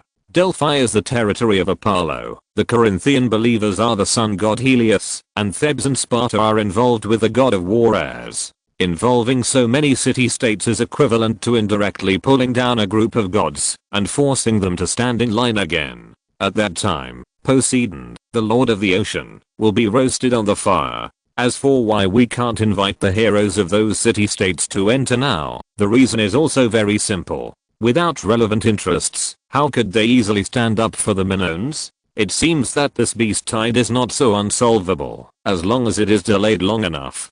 Don't be happy too early. But then, a deep groan broke the glimmer of luck that several people had just had. Lorne rubbed his eyebrows. His eyes were calm and deep. what we can think clearly, the other side probably also knows. Therefore, the longer it lasts, the more severe the beast tide will be. If we put all our hopes on passive defense, we may just sit and wait for death. Therefore, we need to be prepared to counterattack, waiting for the other side to be the first to lose control and expose the commander who controls the beast tide. Then, we will concentrate our superior forces, find the right gap, carry out a decapitation operation, and kill the target. In this way, the beast tide without a leader will automatically retreat to the depths of the Oceanus Sea, and the crisis of Crete can be temporarily resolved. Hearing this clear overall plan, King Minos' mind suddenly cleared up, his thoughts became smooth, and he was excited, and he couldn't help but cast a fiery gaze on the wise man mentioned by the goddess. In this case, I would like to ask you to serve as the commander of the legion and take full responsibility for the battle situation. Don't. Lorne waved his hands repeatedly and refused without hesitation. I'm only suitable for giving advice. I don't have much experience in marching and fighting. Putting so many people's lives in my hands will only harm them. He who knows others is wise, and he who knows himself is clear. To a large extent, Lorne can live to this day, relying on his self-knowledge. He can make a living, but he doesn't want to die. And the battle of a large army is not a game on a chessboard. If an outsider like me goes in, I don't know how many people will be killed if I'm not careful. Of course, killing people is secondary. If the overall situation collapses, it is equivalent to pitting himself. What's more, his biggest advantage at present is hiding in the dark. Once he is exposed too much in front of people and is targeted by the gods of Olympus, it will be even more unprofitable. Hearing the stern refusal, King Minos couldn't help but calm down. His good impression of the young wise man in front of him further increased, and his eyes were full of strong praise and appreciation. In the face of power, there are not many people who can maintain their mind and recognize themselves. Unfortunately, his sons lack this talent. But then, King Minos was a little embarrassed. However, without a clear identity, your actions will inevitably be constrained by some factors. How about this? Lorne's eyes flashed, and he put his head on the little Medusa's head and stroked it for a while, smiling and giving a long prepared plan. Although Hera is the messenger chosen by the goddess, she has no subordinate priests, so I will temporarily serve as her secretary, responsible for recording and delivering messages. Okay, as you say. King Minos nodded repeatedly and agreed to this arrangement. As Lorne and King Minos further finalized some details of the shelter population and the construction of the offshore defense system, the banquet gradually came to an end. The cups and plates were in a mess, and the dishes were full, and the four people got up one after another. I'm afraid there are still many things to prepare and deal with today, so I won't keep you. In the face of the crisis, King Minos, as the host, did not hesitate to call his second daughter who was responsible for picking up the guests, and then strode towards the government hall of the palace. It won't be long before the beast tide will come back, and he needs to hurry up and arrange everything that can be arranged. Looking at the old man with almost white hair and beard in the sun, Lorne couldn't help but feel a sense of grief. As sons of God, as long as they can't transcend the shackles of fate, they are just toys of the gods. However, that subtle emotion only lasted for a short moment. Lorne, who had already trained himself to be tough through all kinds of twists and turns, waved to the two people behind him. Let's go, it's getting late. The low-key and luxurious carriage drove out of the palace, passed through the much quieter streets in Knossos, and stopped steadily in front of Hescher's house. The three got off one after another. Near the door, Lorne looked back at Princess Ariadne who had accompanied him all the way, and asked in a deep voice, "Can the temple get the specific military and population data on Crete, as well as the terrain and river maps of the entire territory? These should be in the archives." Princess Ariadne nodded and said directly, "If you need it, I will send someone to deliver it immediately." In the early stages of civilization, Western priests, in addition to mastering divine power, were often the disseminators of culture and knowledge. Asking them about many things is much more reliable than asking grassroots officials. Seeing that this intelligent princess was so tactful, Lorne nodded with satisfaction, waved goodbye, and stepped into the house. But as soon as he closed the door, an intolerable voice echoed loudly in the living room. How could Zeus do this? The fourth update. Chapter 70 Zeus, great, no need to say more. That's his biological son. What did he do wrong to deserve such humiliation? At this moment, Hestia, who had injured all the way from the palace, could no longer hold back, and angrily denounced her good brother on behalf of a certain nephew. Biological son? Lorne sneered and shook his head, his eyes full of ridicule. As long as he stands in front of him, he can even abandon his biological father, so what does his biological son matter? Zeus had no choice. Hestia, who almost let the cat out of the bag, quickly changed her words, and defended her brother who had rescued all the brothers and sisters, and overthrown the brutal rule of their father, Cronus. Moreover, he at least has feelings for his lover and the child with his blood, and has rescued those persecuted mothers and children from Hera time and time again. Oh, really? Lorne looked at Hestia, who was eager to clarify, raised his eyebrows, and smiled. Since he is so responsible, then where was he when Leto, the goddess of childbirth, had a difficult time giving birth? Where was he when his daughter Persephone was abducted by Hades and forced to stay in the underworld? Where was he when Demeter, the goddess of agriculture, searched for his daughter Persephone everywhere but to no avail, and was defiled by Poseidon, who turned Io into a heifer and gave it to Hera to be punished, who made Europa's 3 children turn against each other, and who made King Minos suffer this humiliation? In the face of the questioning, Hestia pursed her lips, and a struggle emerged in her eyes. Is it because of Hera's jealousy, Hades' tricks, Poseidon's shamelessness, or the unpredictable human heart? Without waiting for the other side to argue, Lorne spoke first, and the smile on his face became even deeper. Come on, don't push all the responsibilities onto others. That god king holds supreme power, as long as he wants. Who in the whole of Olympus can defy his will? Hestia was speechless, but after a moment of silence, she still didn't give up and murmured, Perhaps he was just deceived, and just didn't want to see Olympus fall into disputes. Perhaps it was because Zeus rescued the 5 brothers and sisters from the belly of their father Cronus, and was willing to share power after the war. The goddess of the hearth obviously had a beautifying filter for her brother, and was always unwilling to think badly of him. Until now, until King Minos told you those things in person, you still can't figure it out. This god king of Olympus sees it more clearly than anyone else. Lorne looked at the silly girl of the god king family, sneered and shook his head, then raised a thin lip line, outlined a cold arc on his lips, and spoke faintly. Moreover, whether it is the disputes in Olympus or the catastrophe faced by the Minoans, he has made great contributions. What? Exclamation mark. The unexpected answer exploded in Hestia's mind, causing the goddess of the hearth to look up suddenly, her eyes filled with disbelief. This is impossible. Seeing that Hestia was still unwilling to give up, Lorne's smile faded a little. Well, let me ask you, among the 12 main gods, as the god of war, why does he only have the power of war, while the crucial power of victory is given to Athena?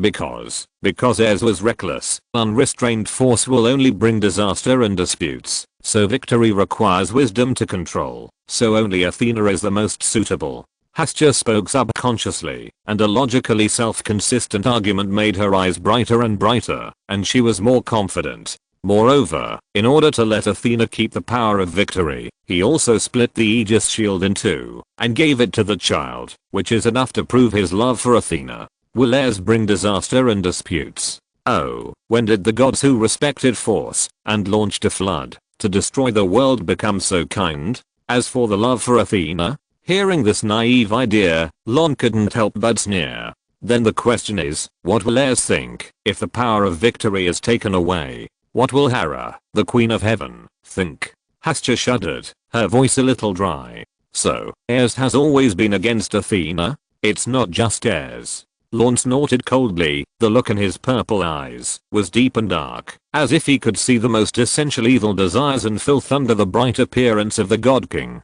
Poseidon also wants this power, so he made things difficult for Crete, in order to force Athena, the great mother goddess of the Minoans, to submit. Won't Zeus do something about it? Hestia asked instinctively, looking indignant. Look, you're being stupid again, aren't you? Lorne rolled his eyes at the goddess of the hearth who didn't learn her lesson, and directly broke the window paper. Isn't this what Zeus wants to see? He wishes that the whole of Olympus would be in chaos, and no one could hinder or threaten his kingship. Hestia opened her mouth, wanting to defend her brother, the king of gods, but she didn't know how to start. Seeing that this silly girl from the god king's family was still stubborn, Lorne simply spoke out, lest she be fooled by Zeus's words in the future.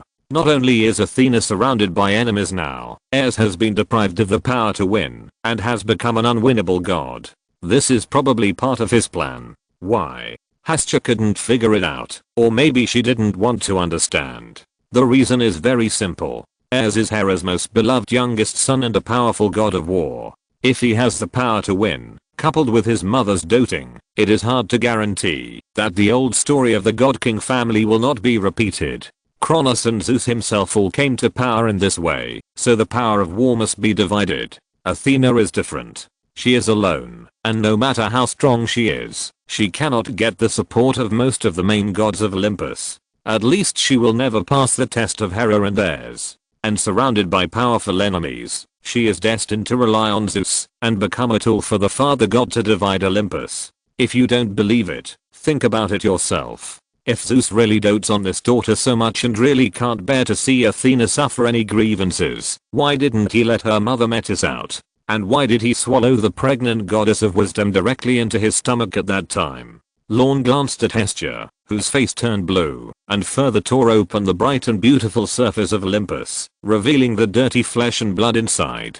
Similarly, the conflict between the god of craftsmanship and his mother Hera is no coincidence. If that good father really cared about his son and the harmony of Olympus, he should have stopped Hera before she abandoned Hephaestus, instead of waiting for the god of craftsmanship to become lame and full of resentment towards Hera, and then ordering Hermes to bring Hera back to Olympus, and then hypocritically leading the reconciliation between mother and son to show his fairness and magnanimity, but marrying Aphrodite, who was hooking up with Ares, to Hephaestus. Look, how happy the three of them are fighting now. The dog brains are almost beaten out, and the possibility of a union is basically cut off. The sarcastic tone was extremely harsh. Hestia recalled the scenes about the mother and son on Olympus belatedly, and her face became worse. She couldn't help but turn her head away. You don't want to listen? It doesn't matter, there's more. Lorne did the opposite and smiled coldly. And then there was the matter of Leto and Hera, the goddess of protection. Apollo and Artemis almost lost their babies in the womb, so naturally they didn't get along with Ares. Demeter, the goddess of agriculture, had her daughter abducted by Hades, and she herself was defiled by Poseidon, so she resented the god of the sea and the god of the underworld. The messenger Hermes was the eyes and ears of Zeus, and her grandfather, who was a traitor to the Titans, was serving his sentence. Of course, she had to rely on this good father. In addition, Artemis, and Athena swore an oath of chastity, which further cut off the possibility of an alliance. So, you see, the entire Olympian gods have their own clear enemies, and are busy fighting among themselves. Who can pose a threat to the status of Zeus, the king of gods? If this is love, haha, I'm afraid it's not just Athena who was pulled out to be used as a gun. Apollo, Artemis, Ares, Hephaestus, every one of them should thank this good father god. Listening to the word-by-word analysis, and seeing the bloody truth, Hestia, who had always believed that there was still a trace of warmth in the family, turned pale, and her clenched teeth left a clear blood mark on her lips. After a long silence, the goddess of the hearth with a dejected face spoke dryly. Then, does Athena know? Of course she knows. Lorne nodded lightly, without any fluctuation on his expression. But does she have a choice? The goddess of the hearth, who was in charge of the peace of the family, looked up at the holy mountain of Olympus standing among the stars, her eyes a little grey and empty, and she murmured in a low voice. He was not like this before. Don't make up for him, it's because you didn't see it clearly. Lorne unceremoniously tore off the last trace of warmth in the god king's family, his eyes deep and penetrating. Wake up. From Uranus to Kronos, and from Kronos to Zeus, every god king has the same nature. And the reason why Zeus became the final winner was not because of his fairness and strictness, nor because of his warmth and generosity. On the contrary, he is the most forbearing, the smartest, the most ruthless, and the coldest of all the gods. In the deafening cold snort, Lorne's purple eyes, which had long seen through the essence of the Titan bloodline, spoke word by word with endless ridicule and coldness. From beginning to end, he has never loved anyone, he only loves himself. The reverberating sound gradually returned to silence. The goddess who guarded the peace of the home stared blankly at Mount Olympus bathed in the cold starlight. She couldn't help but hold her hands in front of her chest and subconsciously shrank her body, as if she felt the boundless coldness from this long night. It seemed that the cruel truth had dealt a strong blow to Hestia. For several days, the goddess of the stove stared blankly at the fire that never went out all night, wondering what she felt. Lorne wanted to dissuade her, but in the end he had no words to disturb Hestia. For some things, persuasion is useless, and you need to get out of it yourself. Moreover, sea monsters and sea beasts in the outer sea are constantly rushing to Crete and regrouping nearby. In just 2 days, not only did they exceed twice the number of the first wave of offensives, but they could even frequently see signs of activity of the Blood Clan among them. Similarly, facing the enemy pressing in, the cities of Crete, under the order of King Minos, began to frantically transfer population and build offshore defense lines, making all preparations for this inevitable war.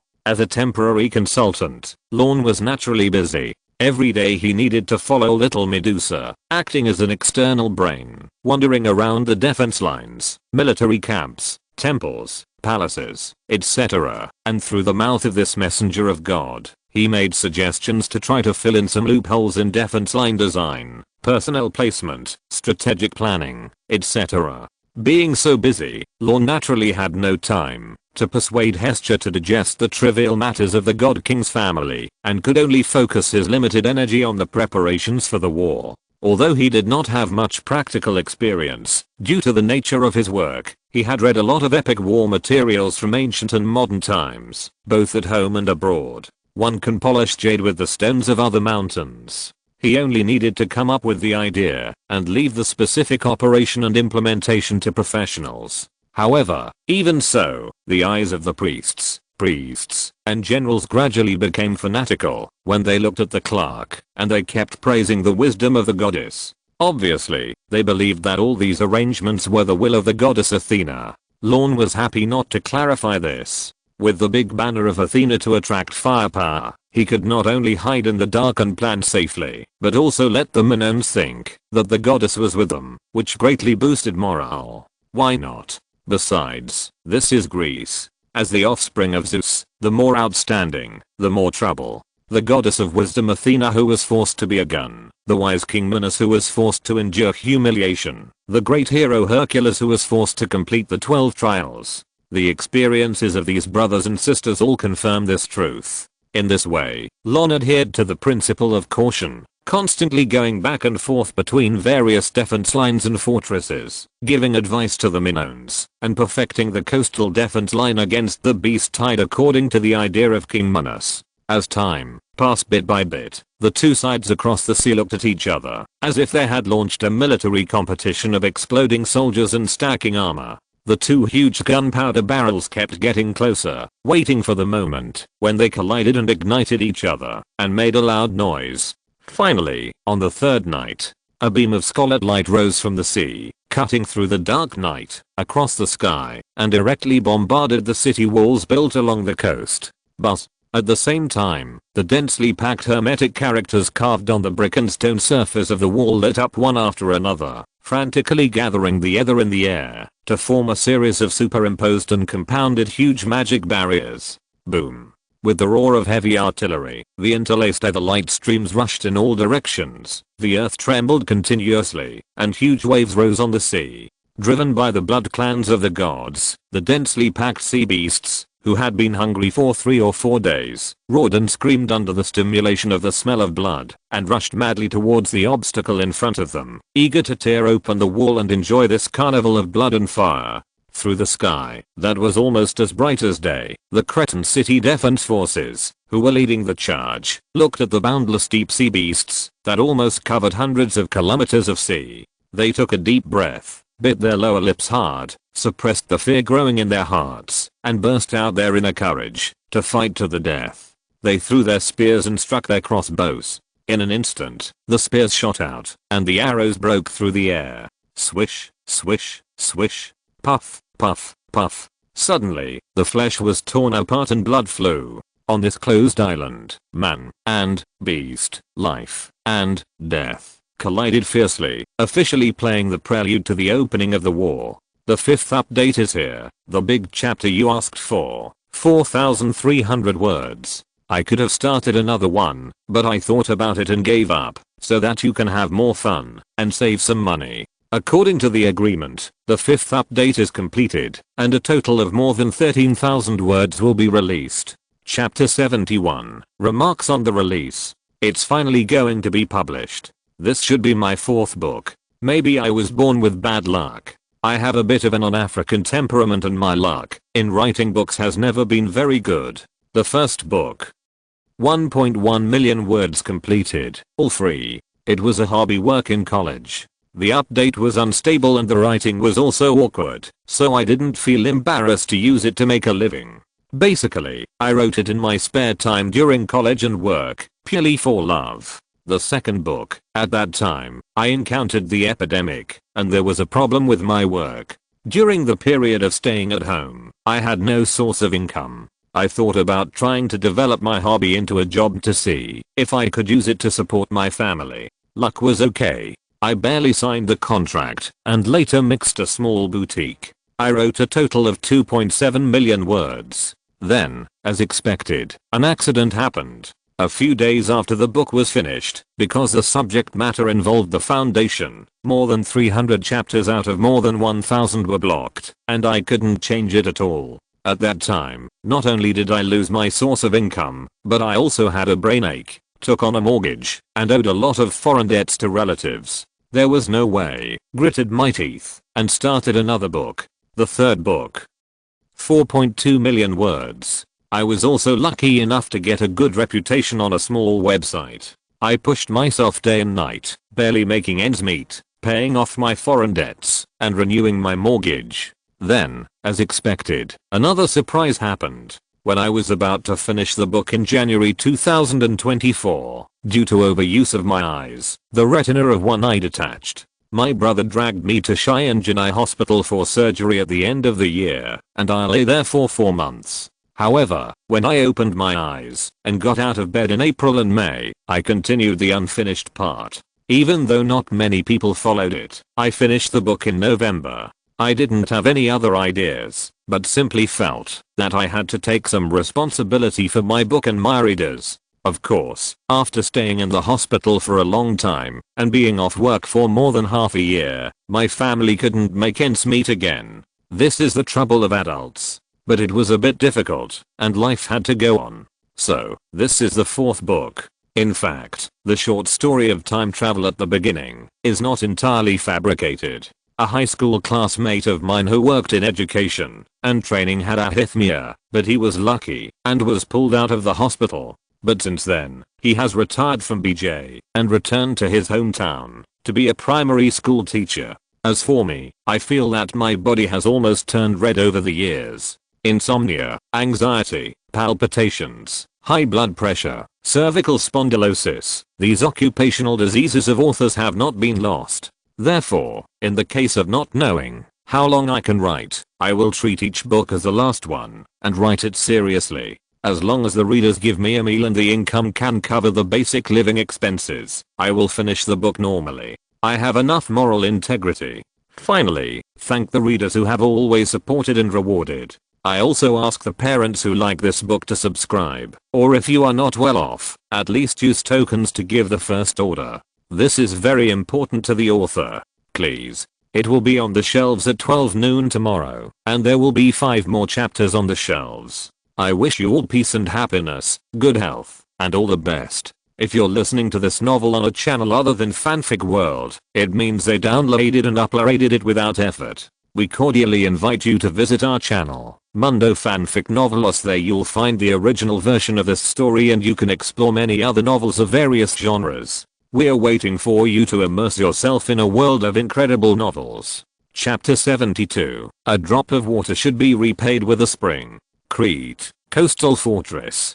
Behind the solid defense line made of clay, volcanic ash, granite, and rubble, and superimposed with dense defensive spells, a burly young man wearing bronze armor, with a standard Greek face, and brown curly hair, looked at the black line of beast tides on the sea, that was advancing under the rain of arrows and long-distance magic beams, and issued orders in an orderly manner. 800 meters away, crossbowmen retreat and reload. Spellcasters go forward to suppress. With the loud voice spreading throughout the army through the operation of resonance spells, the male and female priests distributed on the narrow defense line began to assemble in an orderly manner. They either recited the ancient Hermes language, to build the foundation of magic arrays such as attack and interference, or chanted the ritual spells written in the words of God, praying to the goddesses they believed in, using the spiritual power of faith in exchange for the blessing and protection of the will of God for the whole army. For a time, interlaced halos lit up in the army array that was ready to wait. The etheric magic factors that were surging crazily gathered and turned into specific shapes such as magic bullets, flames, wind blades, rock spears, etc., falling like a meteor shower to the area where the sea surface and the shallows were connected. Boom boom boom. In an instant, the first batch of sea beasts that landed first did not even have time to scream, and they turned into flying limbs and splattered flesh and blood. The bright red blood gathered like a stream, and the fragments of corpses were scattered all over the ground. However, the victory in the first battle not only failed to make the subsequent sea beasts retreat, but also further stimulated their ferocity because of the bloody smell. More monsters that were eager to devour, eat, and kill, under the command of the sea blood family, boarded this small island, stepped over the corpses of their own kind, and pushed forward frantically towards the coastal defense line whose outline could already be seen under the bombardment of magic and divine arts. Gradually, the priests could not withstand this huge mental and magic consumption, and the frequency of attacks decreased visibly. In just a quarter of an hour, many sea monsters crossed the range of the spellcasters' concentrated fire, dragging their bloody and slippery bodies, and rushing towards the coastal fortress. The brown-black curly-haired young man in charge of the command held his breath, and stared at the movement of the monsters, counting the distance in his heart. 700 meters, 600 meters, 500 meters. Boom boom boom. As the sea monsters passing through the front beach stepped into the range of 500 meters, the preset magic traps were detonated one after another. Thousands of deep sea monsters were blown away by the violent explosion, and the densely advancing formation fell into chaos in an instant. Opportunity. Seeing this, the brown-black curly-haired young man fixed his eyes, raised his arm, and swung it forward heavily, shouting solemnly, "Spear throwers, release." More than 500 warriors with strong arms and slender arms leaned back under the blessing of the etiquette spell, and stretched their waists and backs into an exaggerated curve, like a taut long bow. Then, when the potential energy was full, they suddenly threw the spears in their hands, and threw them forward. Puff puff puff. The spears drew a cold arc in the air, and with a sharp whistle, they fell rapidly to the ground, nailing the strange sea beasts in the front row to the ground. Then, dark red light patterns flashed on the spears that hit, and then the whole thing exploded, turning into dense metal shrapnel, shooting in all directions. In an instant, the sea beasts who were about to cross the corpses of their companions, and continue to advance, were beaten into sieves by the sudden metal jet. Too brutal. At this moment, the commander, the short-haired young man, looked at the scalloped meat and shattered organs on the ground in front of him, muttered something secretly, and couldn't help but look back at a certain silver-haired and purple-eyed clerk in the group of spellcasters. It was this person who taught him the skill of engraving explosive runes on the javelin, activating it at the right time, and using metal fragments to kill the surrounding enemies again. At this moment, Lorne noticed the gaze falling on him, raised his head, and smiled at the short-haired young man in the front row. With his handsome and fair face, he looked innocent and harmless. Thanks to the assistance of the Atlantis guards, he directly or indirectly developed many new tactics to intrude on others. As the saying goes, a drop of water should be repaid with a spring. In order to thank the selfless sacrifice and dedication of the people of the sea along the way, these hard-won results should naturally be used on them first. Looking at the battlefield in front of the beach with blood and flesh flying everywhere, and the large number of sea beasts that were killed and injured without even touching the wall of the defense line in 3 waves of attacks, Lorne felt inexplicably relieved, and even had a faint gloating on his face. Well, thanks to the fine family tradition, he didn't seem to be very cunning.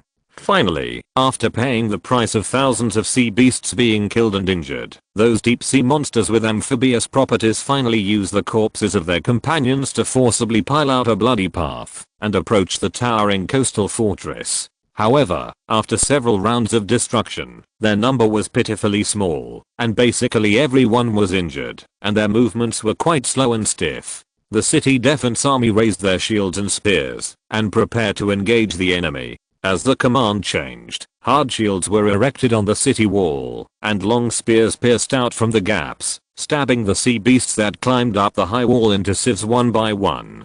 Suddenly, the monsters, which were already at the end of their strength, could not resist and fell from the city wall like dumplings, wailing and falling on the ground into a pool of meat paste. Seeing that the powerful beast tide was blocked so easily in front of the fortress, the soldiers' originally nervous mood was greatly relieved, and their faces showed a little joy. As the commander of the beast tide, the pace of the attack in front of the defense line slowed down, and even began to retreat. The brown-black curly-haired young man couldn't help but secretly breathe a sigh of relief and slowly loosened his clenched fist. Lorne in the back watched the young man's outstanding performance in front of the battle and nodded secretly. Androgeus. He is the eldest son of King Minos and the designated heir to the throne of Crete. Although he is not as qualified as his sister, who is the chief priest, he is quite talented in leading the army and governing, and can be regarded as the heir of King Minos who can barely show off. Facing the mighty beast tide, King Minos, at the moment of life and death on Crete, naturally did not care about any beatings and decentralization, and decisively used his eldest son to lead the army.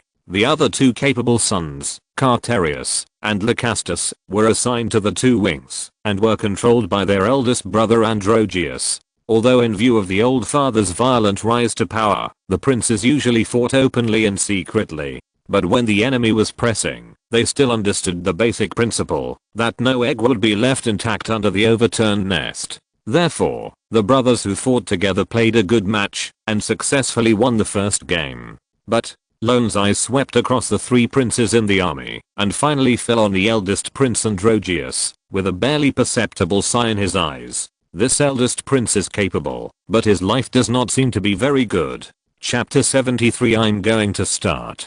If I remember correctly, this Minoan prince will be envied by the young Athenians in the future, because he will participate in the Panathenaia games in Athens and win all the awards. Later, the Athenians beat him to death on his way to Thebes. So, the Minoans and Athenians turned against each other. As the main god of the Tucities, Athena could only watch this farce of fighting against each other. I don't know if there are still shadows of the gods behind this. While thinking secretly, Lorne looked up inadvertently, and his eyes vaguely saw that there seemed to be dense black spots floating in the bleak starlight under the night sky. Wait, not black spots. It's a large group of flying gods and monsters. As Lorne's vision gradually became clear, his open purple eyes reflected the outlines of monsters with human faces and bad bodies. Up, siren. The violent warning from a clerk behind him made the prince's heartstrings, which had just relaxed, tighten immediately, and he roared loudly. Enemy attack.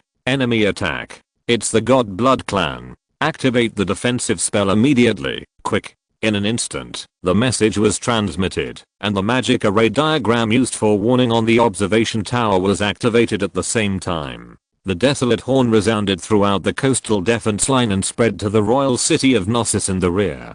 Compared with amphibious sea beasts, these flying god blood clan have the advantage of bypassing high walls and directly entering the city-state in the hinterland of Crete. Hide. Hide. The army left in the city saw the signal along the coast and immediately sounded the alarm and shouted, "Everyone, go home immediately, lock the doors and windows, and don't come out." At the same time, a strong wind blew in, smoke and dust rose up, and the airflow swept in all directions, blowing through the houses and streets, leaving behind sharp whimpers. The residents of Knossos, who were originally confused, woke up as if from a dream, and rushed to the nearby houses with pale faces. The previous beast tide was basically limited to landing from the sea, and this fixed attack mode made them subconsciously believe that, as long as they defended the coastline, Gnosis would be absolutely safe. However, on the vast sea, there are not only amphibious sea monsters, but also flying blood-related families of gods. This sudden change immediately disrupted the Minoan people's defensive rhythm. After several rows of arrows with limited range flew out, they had little effect. Most of them did not even touch the feathers of the sirens, and were blown away by the surrounding chaotic airflow. Spellcaster. Spellcaster. Intercept quickly. In the loud roar of the eldest prince on the city wall, the priests who were in a somewhat depressed state had to drink the magic potion to restore their energy, and they had to cheer up and cast spells together, aiming at a large group of sirens who wanted to cross the coastal defense line. It is well known that these gods and monsters with human faces and bad bodies can use their singing to charm the minds of ordinary people. Once they are allowed to enter the city and sing to ordinary residents who have no resistance, the consequences will be disastrous. At this moment, as the spellcasters frantically squeezed their magic power to intercept from a distance, dazzling beams of light penetrated the sky, blasting more than a dozen low-flying siren banshees into pieces, which fell all over the sky. However, as the blood of the gods, these siren banshees, even though their bloodline has been degraded several times, still have a good IQ.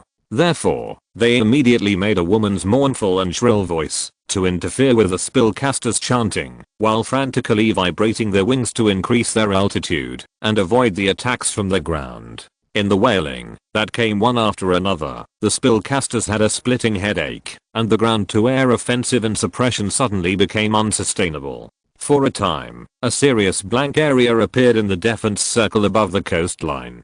Fortunately, at the critical moment, the archers and crossbowmen on both wings completed a new round of rest and reloading, and shot arrows in time. Although the damage was not great, this wave also successfully angered these siren banshees, causing them to shift their attention to the coastal fortresses below that frequently caused obstacles. Eat them. Kill them. Tear them apart. The sirens in the air chirped in anger and dived towards the coastal fortress on the ground. The noise mixed with mental attacks gave the defenders in the fortress a splitting headache, and the attack suddenly slowed down. As the anti-aircraft firepower coverage weakened, the hovering sirens immediately took advantage of the chaos to dive down, grabbing soldiers one by one, and then cruelly raised their claws. The consequences of falling from a height of hundreds of meters can be imagined. One by one, the meat bags hit the city wall, staining the ground with scarlet. Then, these sirens were even smart enough to target the most threatening spellcasters, wanting to take advantage of their mental fatigue and hunt these humanoid turrets first.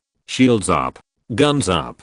Seeing the chaos spreading, the eldest prince shouted immediately, shocking everyone's mind, making the soldiers subconsciously follow the order, gather into a tight formation, and move closer to the surrounding spellcasters. The siren banshees, who were ready to expand the victory, would naturally not sit idly by and watch these humans stabilize their positions, and immediately swoop down again. Don't even think about it. With a crisp shout, a petite purple figure soared into the air, then spread a pair of bronze wings, and swung them forward in the air. Swish, swish, swish. In an instant, dozens of bronze bird feathers shot through the air like sharp arrows, smashing the hearts of more than a dozen siren banshees in a row. Under the absolute power, the siren banshees formation was completely torn apart, and they no longer dared to approach the area where the petite figure was. They gave up the dense formation and wanted to bypass the purple-haired girl who exuded a dangerous aura, preparing to outflank and kill the weak ordinary humans behind her from both wings. However, with a break, the soldiers on the fortress had regained their footing under the command of the eldest prince. The rows of airtight round shields and the long spears that stabbed out quickly in the gaps made it impossible for the sirens to stretch their claws. Instead, they were caught off guard and stabbed to death 2 or 3 young bodies below the gold level. It was a bit funny that the dignified blood family fell in the forest of spears of their prey. At the same time, the spellcasters who had recovered from their shock saw that they were safe and sound. After a short recovery, they finally showed their due role. For a while, various rising defensive spells, buff auras, and temple suppression spells helped the camp on the city wall to stabilize the situation. Damn it. Damn it. Dirty bugs. Not only did they fail to bite off this hard bone, but they almost broke their teeth. The angry sirens cursed like shrews and retreated to the sea in anger. Don't even think about escaping. The little Medusa in midair flapped her wings without thinking, trying to take advantage of the victory to pursue. Anna, come back. Seeing this girl so reckless, Lorne's face immediately changed, and he shouted loudly. Hearing the order behind him, the little Medusa, who had just flown 100 meters, froze and immediately flapped her wings, and turned around obediently. However, just as the little Medusa turned around, a high-pitched monosyllabic chant spread from the sea. In an instant, the people who heard this melodious song had a blank mind, and they couldn't help but put down their weapons, stepped over the parapet with a dull look, and moved forward. Goo goo. Just as the bewitching sound spread across the island, a crisp bird cry like an owl suddenly sounded, awakening the people around who were intoxicated by the enchanting song. At the same time, with his eyes clear, Lorne grabbed a javelin from a nearby warrior at lightning speed, stretched his body into an exaggerated arc, and swung his hand forward. Puff. With a sharp sound of breaking through the air, the javelin passed through the hair on the left side of little Medusa, nailing a purple-red octopus tentacle covered with suction cups in the dark to the ground. Chapter 74. The gap between people is bigger than that between people and dogs. What is that? At this moment, the little Medusa in midair realized that she had just been bewitched by the song, and suddenly woke up. She instinctively vibrated her metal wings, took 100 steps, and looked at the sea in shock. Through the diffuse night, she suddenly saw a small hill quietly rising on the sea not far away, twisting and wriggling wildly in the darkness. No, it's not a hill. The little Medusa's purple-red magic eyes opened as wide as possible, and through the faint starlight, she saw the true face of the thing. This is a huge sea monster with 6 heads and 12 octopus-like tentacles. The fleshy tentacles that attacked her from behind just now were one of the 12 octopus-like tentacles of this thing. The deep sea monster Scylla. Calling out the name of this monster in her heart, the little Medusa felt like she was facing a great enemy, and subconsciously put on alert.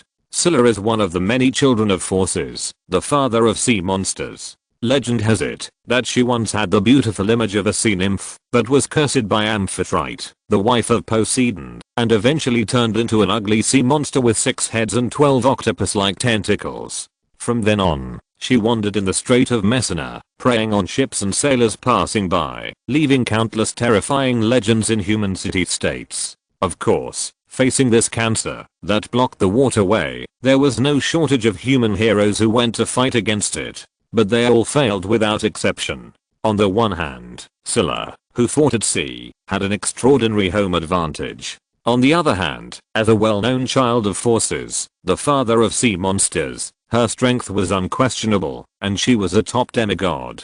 When ordinary demigod heroes met her, they did not go to fight her, but to deliver food. Even this thing ran out from the deep sea. Medusa thought of the thrilling scene just now, and she couldn't help but feel a little scared. She looked at the figure on the fortress, who had warned her in advance, and blocked the fatal blow for her with a look of relief. At the same time, in the enchanting song, Lorne, who miraculously stayed awake, and pulled the others out of the bewitched state, pressed the wristband on his hand, that kept sending out a cool and refreshing feeling, and his eyes were also full of relief. Praise Athena. Fortunately, a piece of equipment to resist mental interference exploded from her before. Otherwise it would be really fatal to face the song of the siren. Especially the ensemble of 3 top demigods. Lorne looked up at the sea, over the wriggling meat mountain of the deep sea monster Scylla, and looked at the 3 graceful figures in the beast tide that exuded a strong demigod aura. Under the reflection of the starlight, they were sitting quietly on the back of a giant whale, with the vital parts of their chests covered by a series of white shells, and their long hair scattered on their thin and shiny shoulders. As the eyes continue to move downward, 3 colorful fishtails can be seen immersed in the sea. The upper body is a beautiful girl, and the lower body is a colorful fishtail. It is the 3 siren sisters. Lorne's eyes froze, and his heart sank. The original sirens were the 3 daughters of the river god Icrobius. They were beautiful fairies born from his blood, with human faces and bad bodies. But because they lost the music competition with the muses, they were plucked of their wings by the muses, so they could not fly. Afterwards, after losing their wings, the three siren sisters had to cruise near the coastline, turning into the image of sirens with human bodies and fishtails, using their musical talents to attract passing sailors and make them suffer a catastrophe. In other words, there are two types of sirens. The group with human faces and bad bodies is mostly the degraded offspring derived from the bloodline of the three siren sisters. And these three beautiful sirens with human bodies and fishtails are the original individuals who competed with the muses and had their wings taken away. Each of them has the strength of a top demigod. At the same time, the three siren sisters on the sea found that their charming singing, which was always effective, did not work, and their beautiful faces became hideous and gloomy. With a high-pitched and sharp singing, the waves on the sea surface surged violently, and billions of tons of seawater swirled and gathered, forming a vortex with a diameter of hundreds of meters, which sank inward and then turned into a bottomless giant mouth. Suddenly, hundreds of sea beasts around who could not dodge were sucked into it. Catcher. With the sound of bones breaking and flesh tearing, they did not even have time to whine, and turned into a pool of meat and blood mist, and were swallowed up by the vortex. Under the nourishment of blood food, a faint burp came from the huge vortex on the sea surface. Then, thousands of tons of dark sea water gathered, and turned into a woman's face. The dark vortex eye is her huge mouth, the remains of sea beasts are her teeth, and the surging sea water is her skin and flesh. The human soldiers on the fortress saw that this once the protagonist of the bedtime horror story actually appeared in front of them, and they couldn't help but feel a chill in their hearts and their bodies trembled uncontrollably. Big Whirlpool Charybdis. She is a monster born from the union of Poseidon, the king of the sea, and Gaia, the goddess of the earth. She is always thirsty and hungry, and she devours everything around her crazily, so she was imprisoned in the Strait of Messina. In order to fill her stomach, Charybdis, who has fallen into a demon body, devours a large amount of sea water every day, forming a huge whirlpool on the sea, eating all passing ships and lives. She is next to the deep sea monster Scylla, and the area where both of them are located is almost a forbidden area for marine life, and there are piles of bones nearby. Her notorious reputation is a nightmare for countless sailors and people who make a living on the sea. Similarly, the reason why Charybdis, the Great Whirlpool, can survive until now and continue to stir up trouble is partly because of the protection of Poseidon, the god of the sea, and partly because of her top demigod strength. Looking at the 5 top demigod sirens that appeared in the Beast Tide, the eldest prince who was in charge of the frontline command had a pounding heart, and his back and palms were soaked with cold sweat. As we all know, the difference between people is greater than that between people and dogs. This principle also applies to the group of demigods with extremely exaggerated upper and lower limits. Some demigods only have the accumulation of magic power, and their divinity is mixed and impure. Some demigods are invincible in the world, and are powerful enough to challenge the gods of Mount Olympus. Although this eldest prince of Crete is far less outstanding than his sister princess Ariadne, he has successfully upgraded to the demigod level with his excellent bloodline, and is a leader of the younger generation. Unfortunately, the 5 on the opposite side are even more outrageous. Either they are the direct blood relatives of the main gods and ancient gods who have been demonized and fallen, or they are monsters that dare to challenge the gods and are cursed. Batches of people came to try to defeat them, and the heroes who never returned were all using bloody lessons to verify a cruel fact. These monsters are no longer something that ordinary demigod heroes can contend with. To stop them, unless, just as the eldest prince turned his head back subconsciously, the Great Whirlpool, Charybdis, who had swallowed nearly 1,000 sea beasts around him, finally got a brief satisfaction. The huge woman's face rose up, and the devilish divine will radiated, summoning billions of tons of sea water to build a transparent torso.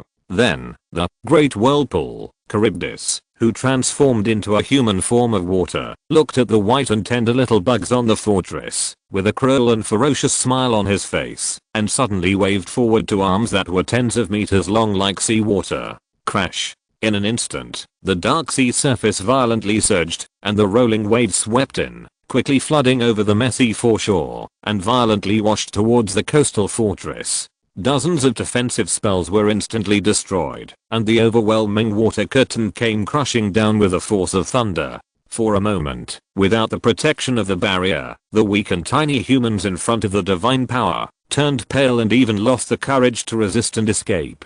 Chapter 75. As long as I'm alive, you will always be the crown prince. Bang. Just as the overwhelming waves raised by the great whirlpool, Charybdis were about to pour down madly, a dull knocking sound came from the depths of the army, clear and powerful. The golden light stream spread out, divided into thousands of threads, and poured into the bodies of every Minoan, soothing their physical tremors and dispelling their spiritual fears. At the same time, the land in front of the fortress echoed it, and a golden light curtain rose up in an instant, turning into an indestructible barrier, abruptly curbing the invasion of the waves on the sea. Roar. The great whirlpool, Charybdis, who was blocked outside, roared angrily, raised his arms made of tens of thousands of tons of seawater, and beat the golden light curtain again and again, vowing to break the shell and eat the little things inside. Bang, bang, bang, bang. Along with the collision of strange power, the golden light curtain roared more and more violently, and cracks appeared uncontrollably. The people who were sheltered under the light curtain on the fortress could not help but lift their hearts again, and subconsciously looked back at the old figure in the army, who was wearing a coarse white robe and had a hunched back. Bang. The golden scepter hit the ground again. In front of great whirlpool, Charybdis, the figure who seemed so small not only did not retreat, but instead straightened his chest, stepped forward, and uttered a proud declaration. I'm the descendant of Zeus. Roar. Great whirlpool. Charybdis swung angrily, and the golden light curtain cracked even more. The spider web-like cracks spread all around, and the violent shock caused several bricks and stones on the fortress to collapse. A flying pebble scratched the old man's cheek, cutting a small wound on the corner of his forehead, and golden red blood flowed. Bang. Even though his vision was blurred by the blood, the old man still didn't care. He knocked the golden scepter to the ground again. His hunched body followed the rhythm of the earth's vibration, and continued to move forward to the edge of the fortress, and continued to declare loudly, I'm the son of the goddess Europa. Suddenly, the golden light curtain that was on the verge of fragmentation quickly closed and stabilized, and even with the old man's steps, it moved forward against the beating of the waves.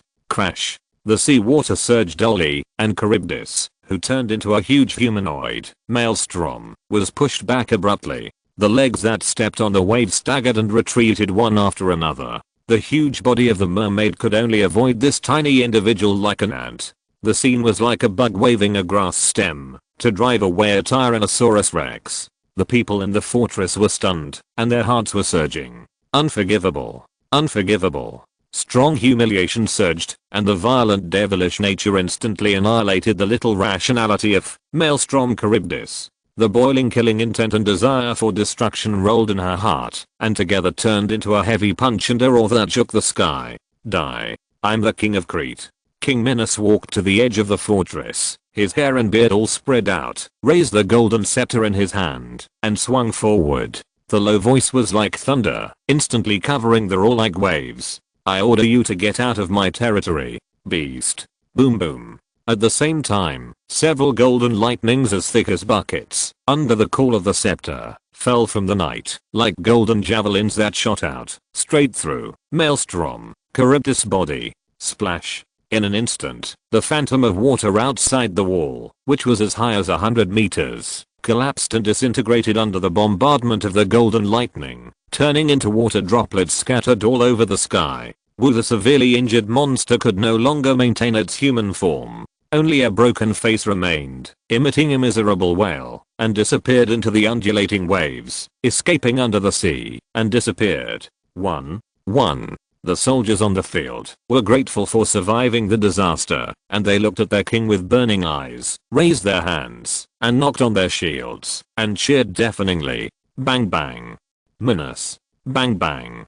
Minos. Looking at the old figure standing in front of the fortress like a high wall, and the soldiers around him cheering excitedly since he appeared, the princes in charge of commanding the battle couldn't help but have complicated expressions and bitterness in their hearts. No matter how hard they tried, no matter how good they were, in front of their old father, they were like fireflies competing with the bright moon, ridiculous and overestimating themselves. But such a person, such a peak, that they could hardly reach, was just a slightly stronger ant in the eyes of the gods. With ups and downs in their hearts, a strong sense of frustration brewed in the hearts of several princes, and finally turned into a decadent look on their faces. The old man saw it, sighed slightly, and felt a little sad in his heart. Although some of his sons were pretty good, they were far from being truly excellent. Not only did they lack the qualifications to advance to gods, but they also lacked the courage to fight against the gods. I'm afraid that after his death, the prosperity he had created with his own hands will also fall into their hands. His hard work and efforts will also be wasted. Look, something is coming up in the water. Just as the father and son were thinking about it, the soldiers next to them exclaimed. Everyone looked in the direction of the sound and saw slender and enchanting figures twisting and wriggling in the foreshore of the fortress, which had turned into a swamp, flashing a large patch of colorful luster. They have dots of scarlet, gold, green and blue, stripes like zebras, spots like leopards, eyes like peacocks, all with deep red lines. They are full of the luster of silver moons, and when they breathe, these silver moons either dissolve, or shine brighter, or interweave their brilliance with darker patterns, and their bodies are like rainbows. Lorne looked at the familiar light pollution in the waves and the winding and graceful outlines underwater, lowered his eyelids, and murmured in a low voice, Lamia, the greedy snake girl. Although King Minos severely damaged the reckless maelstrom, Charybdis, due to his gradually aging body, he ultimately failed to kill the mermaid in one blow, but let her escape back to the embrace of the sea and regain the protection of the sea god. Moreover, after suffering a great loss at the hands of King Minos, Maelstrom, Charybdis decisively did not dare to show up easily again, but launched a tide to submerge the coastline, creating more favorable landing and combat conditions for the army of sea beasts gathered near Crete. Lorne looked at the Lamias that jumped out of the water, spitting out their cores, swimming along the walls, and crawling darkly towards the top of the fortress wall. His solemn gaze turned to the night sky and fell on the chirping bird-like sirens. He was worried. We are not afraid of the enemy's attack, but we are afraid of the enemy's thinking. It seems that these blood clans of the gods in the Sea of Oceanus are slowly learning to cooperate with each other. The battle in front of us seems to be getting harder and harder. Priests and priests maintain the magic barrier and are responsible for air suppression. All city defense forces, line up. Meet the enemy. At this moment, the eldest prince, who served as the commander, looked at the densely packed god blood clansmen on the water and in the air, gritted his teeth, pulled out the bronze sword at his waist, and roared. But this time, the soldiers were accustomed to facing sea beasts in fear, and tried to straighten their bodies, brandish their swords, raise their spears and shields, and fight back against the invading enemies. Because their king is here. Their home is behind them. Stab, retract, stab, retract, sword and shield forward. Archers shoot at 45 degrees. As the eldest prince repeated the battlefield instructions over and over again at the top of his voice, the boring combat training in the past kept coming to the soldiers' minds. With the feeling of going from awkwardness to familiarity, and then from familiarity to thoroughness, the Minoan soldiers followed the orders, assembled the team, divided and surrounded the sea monsters that climbed up the defense line one by one, and stabbed forward with the weapons in their hands accurately and mechanically. The splattered flesh and blood in the roar of the sea beasts could no longer shake their fighting spirit. Every time a soldier fell, a new person came forward to fill the gap. They stood on the fortress, guarding in front of King Minos, turning into an orderly and stable whole, turning into a precision-operated killing machine. Not only is the cooperation of the sea beasts improving, but the fighting will and fighting skills of the Minoans have also been fully honed in this test of blood and fire. Looking at the soldiers in front of him who were calm and steadily resisting the impact, Lorne finally felt relieved. Thinking and learning should be what humans are best at. Seeing that their own forces were unable to capture the city after a long siege, their momentum was gradually fading, and the night sky was about to fade away. The god blood clan commander in the rear could no longer sit still. The six-headed, 12-legged Scylla moved her huge body, rolling over the foreshore like an apocalypse tank, and marched towards the coastal fortress that was less than half her height. End of this chapter. Thank you very much for reaching the end. Don't forget to like. Looking for more exclusive content and immediate access? Subscribe to our Patreon. Remember, every like, subscription, or donation encourages us to continue. Thanks to everyone. See you in the next video.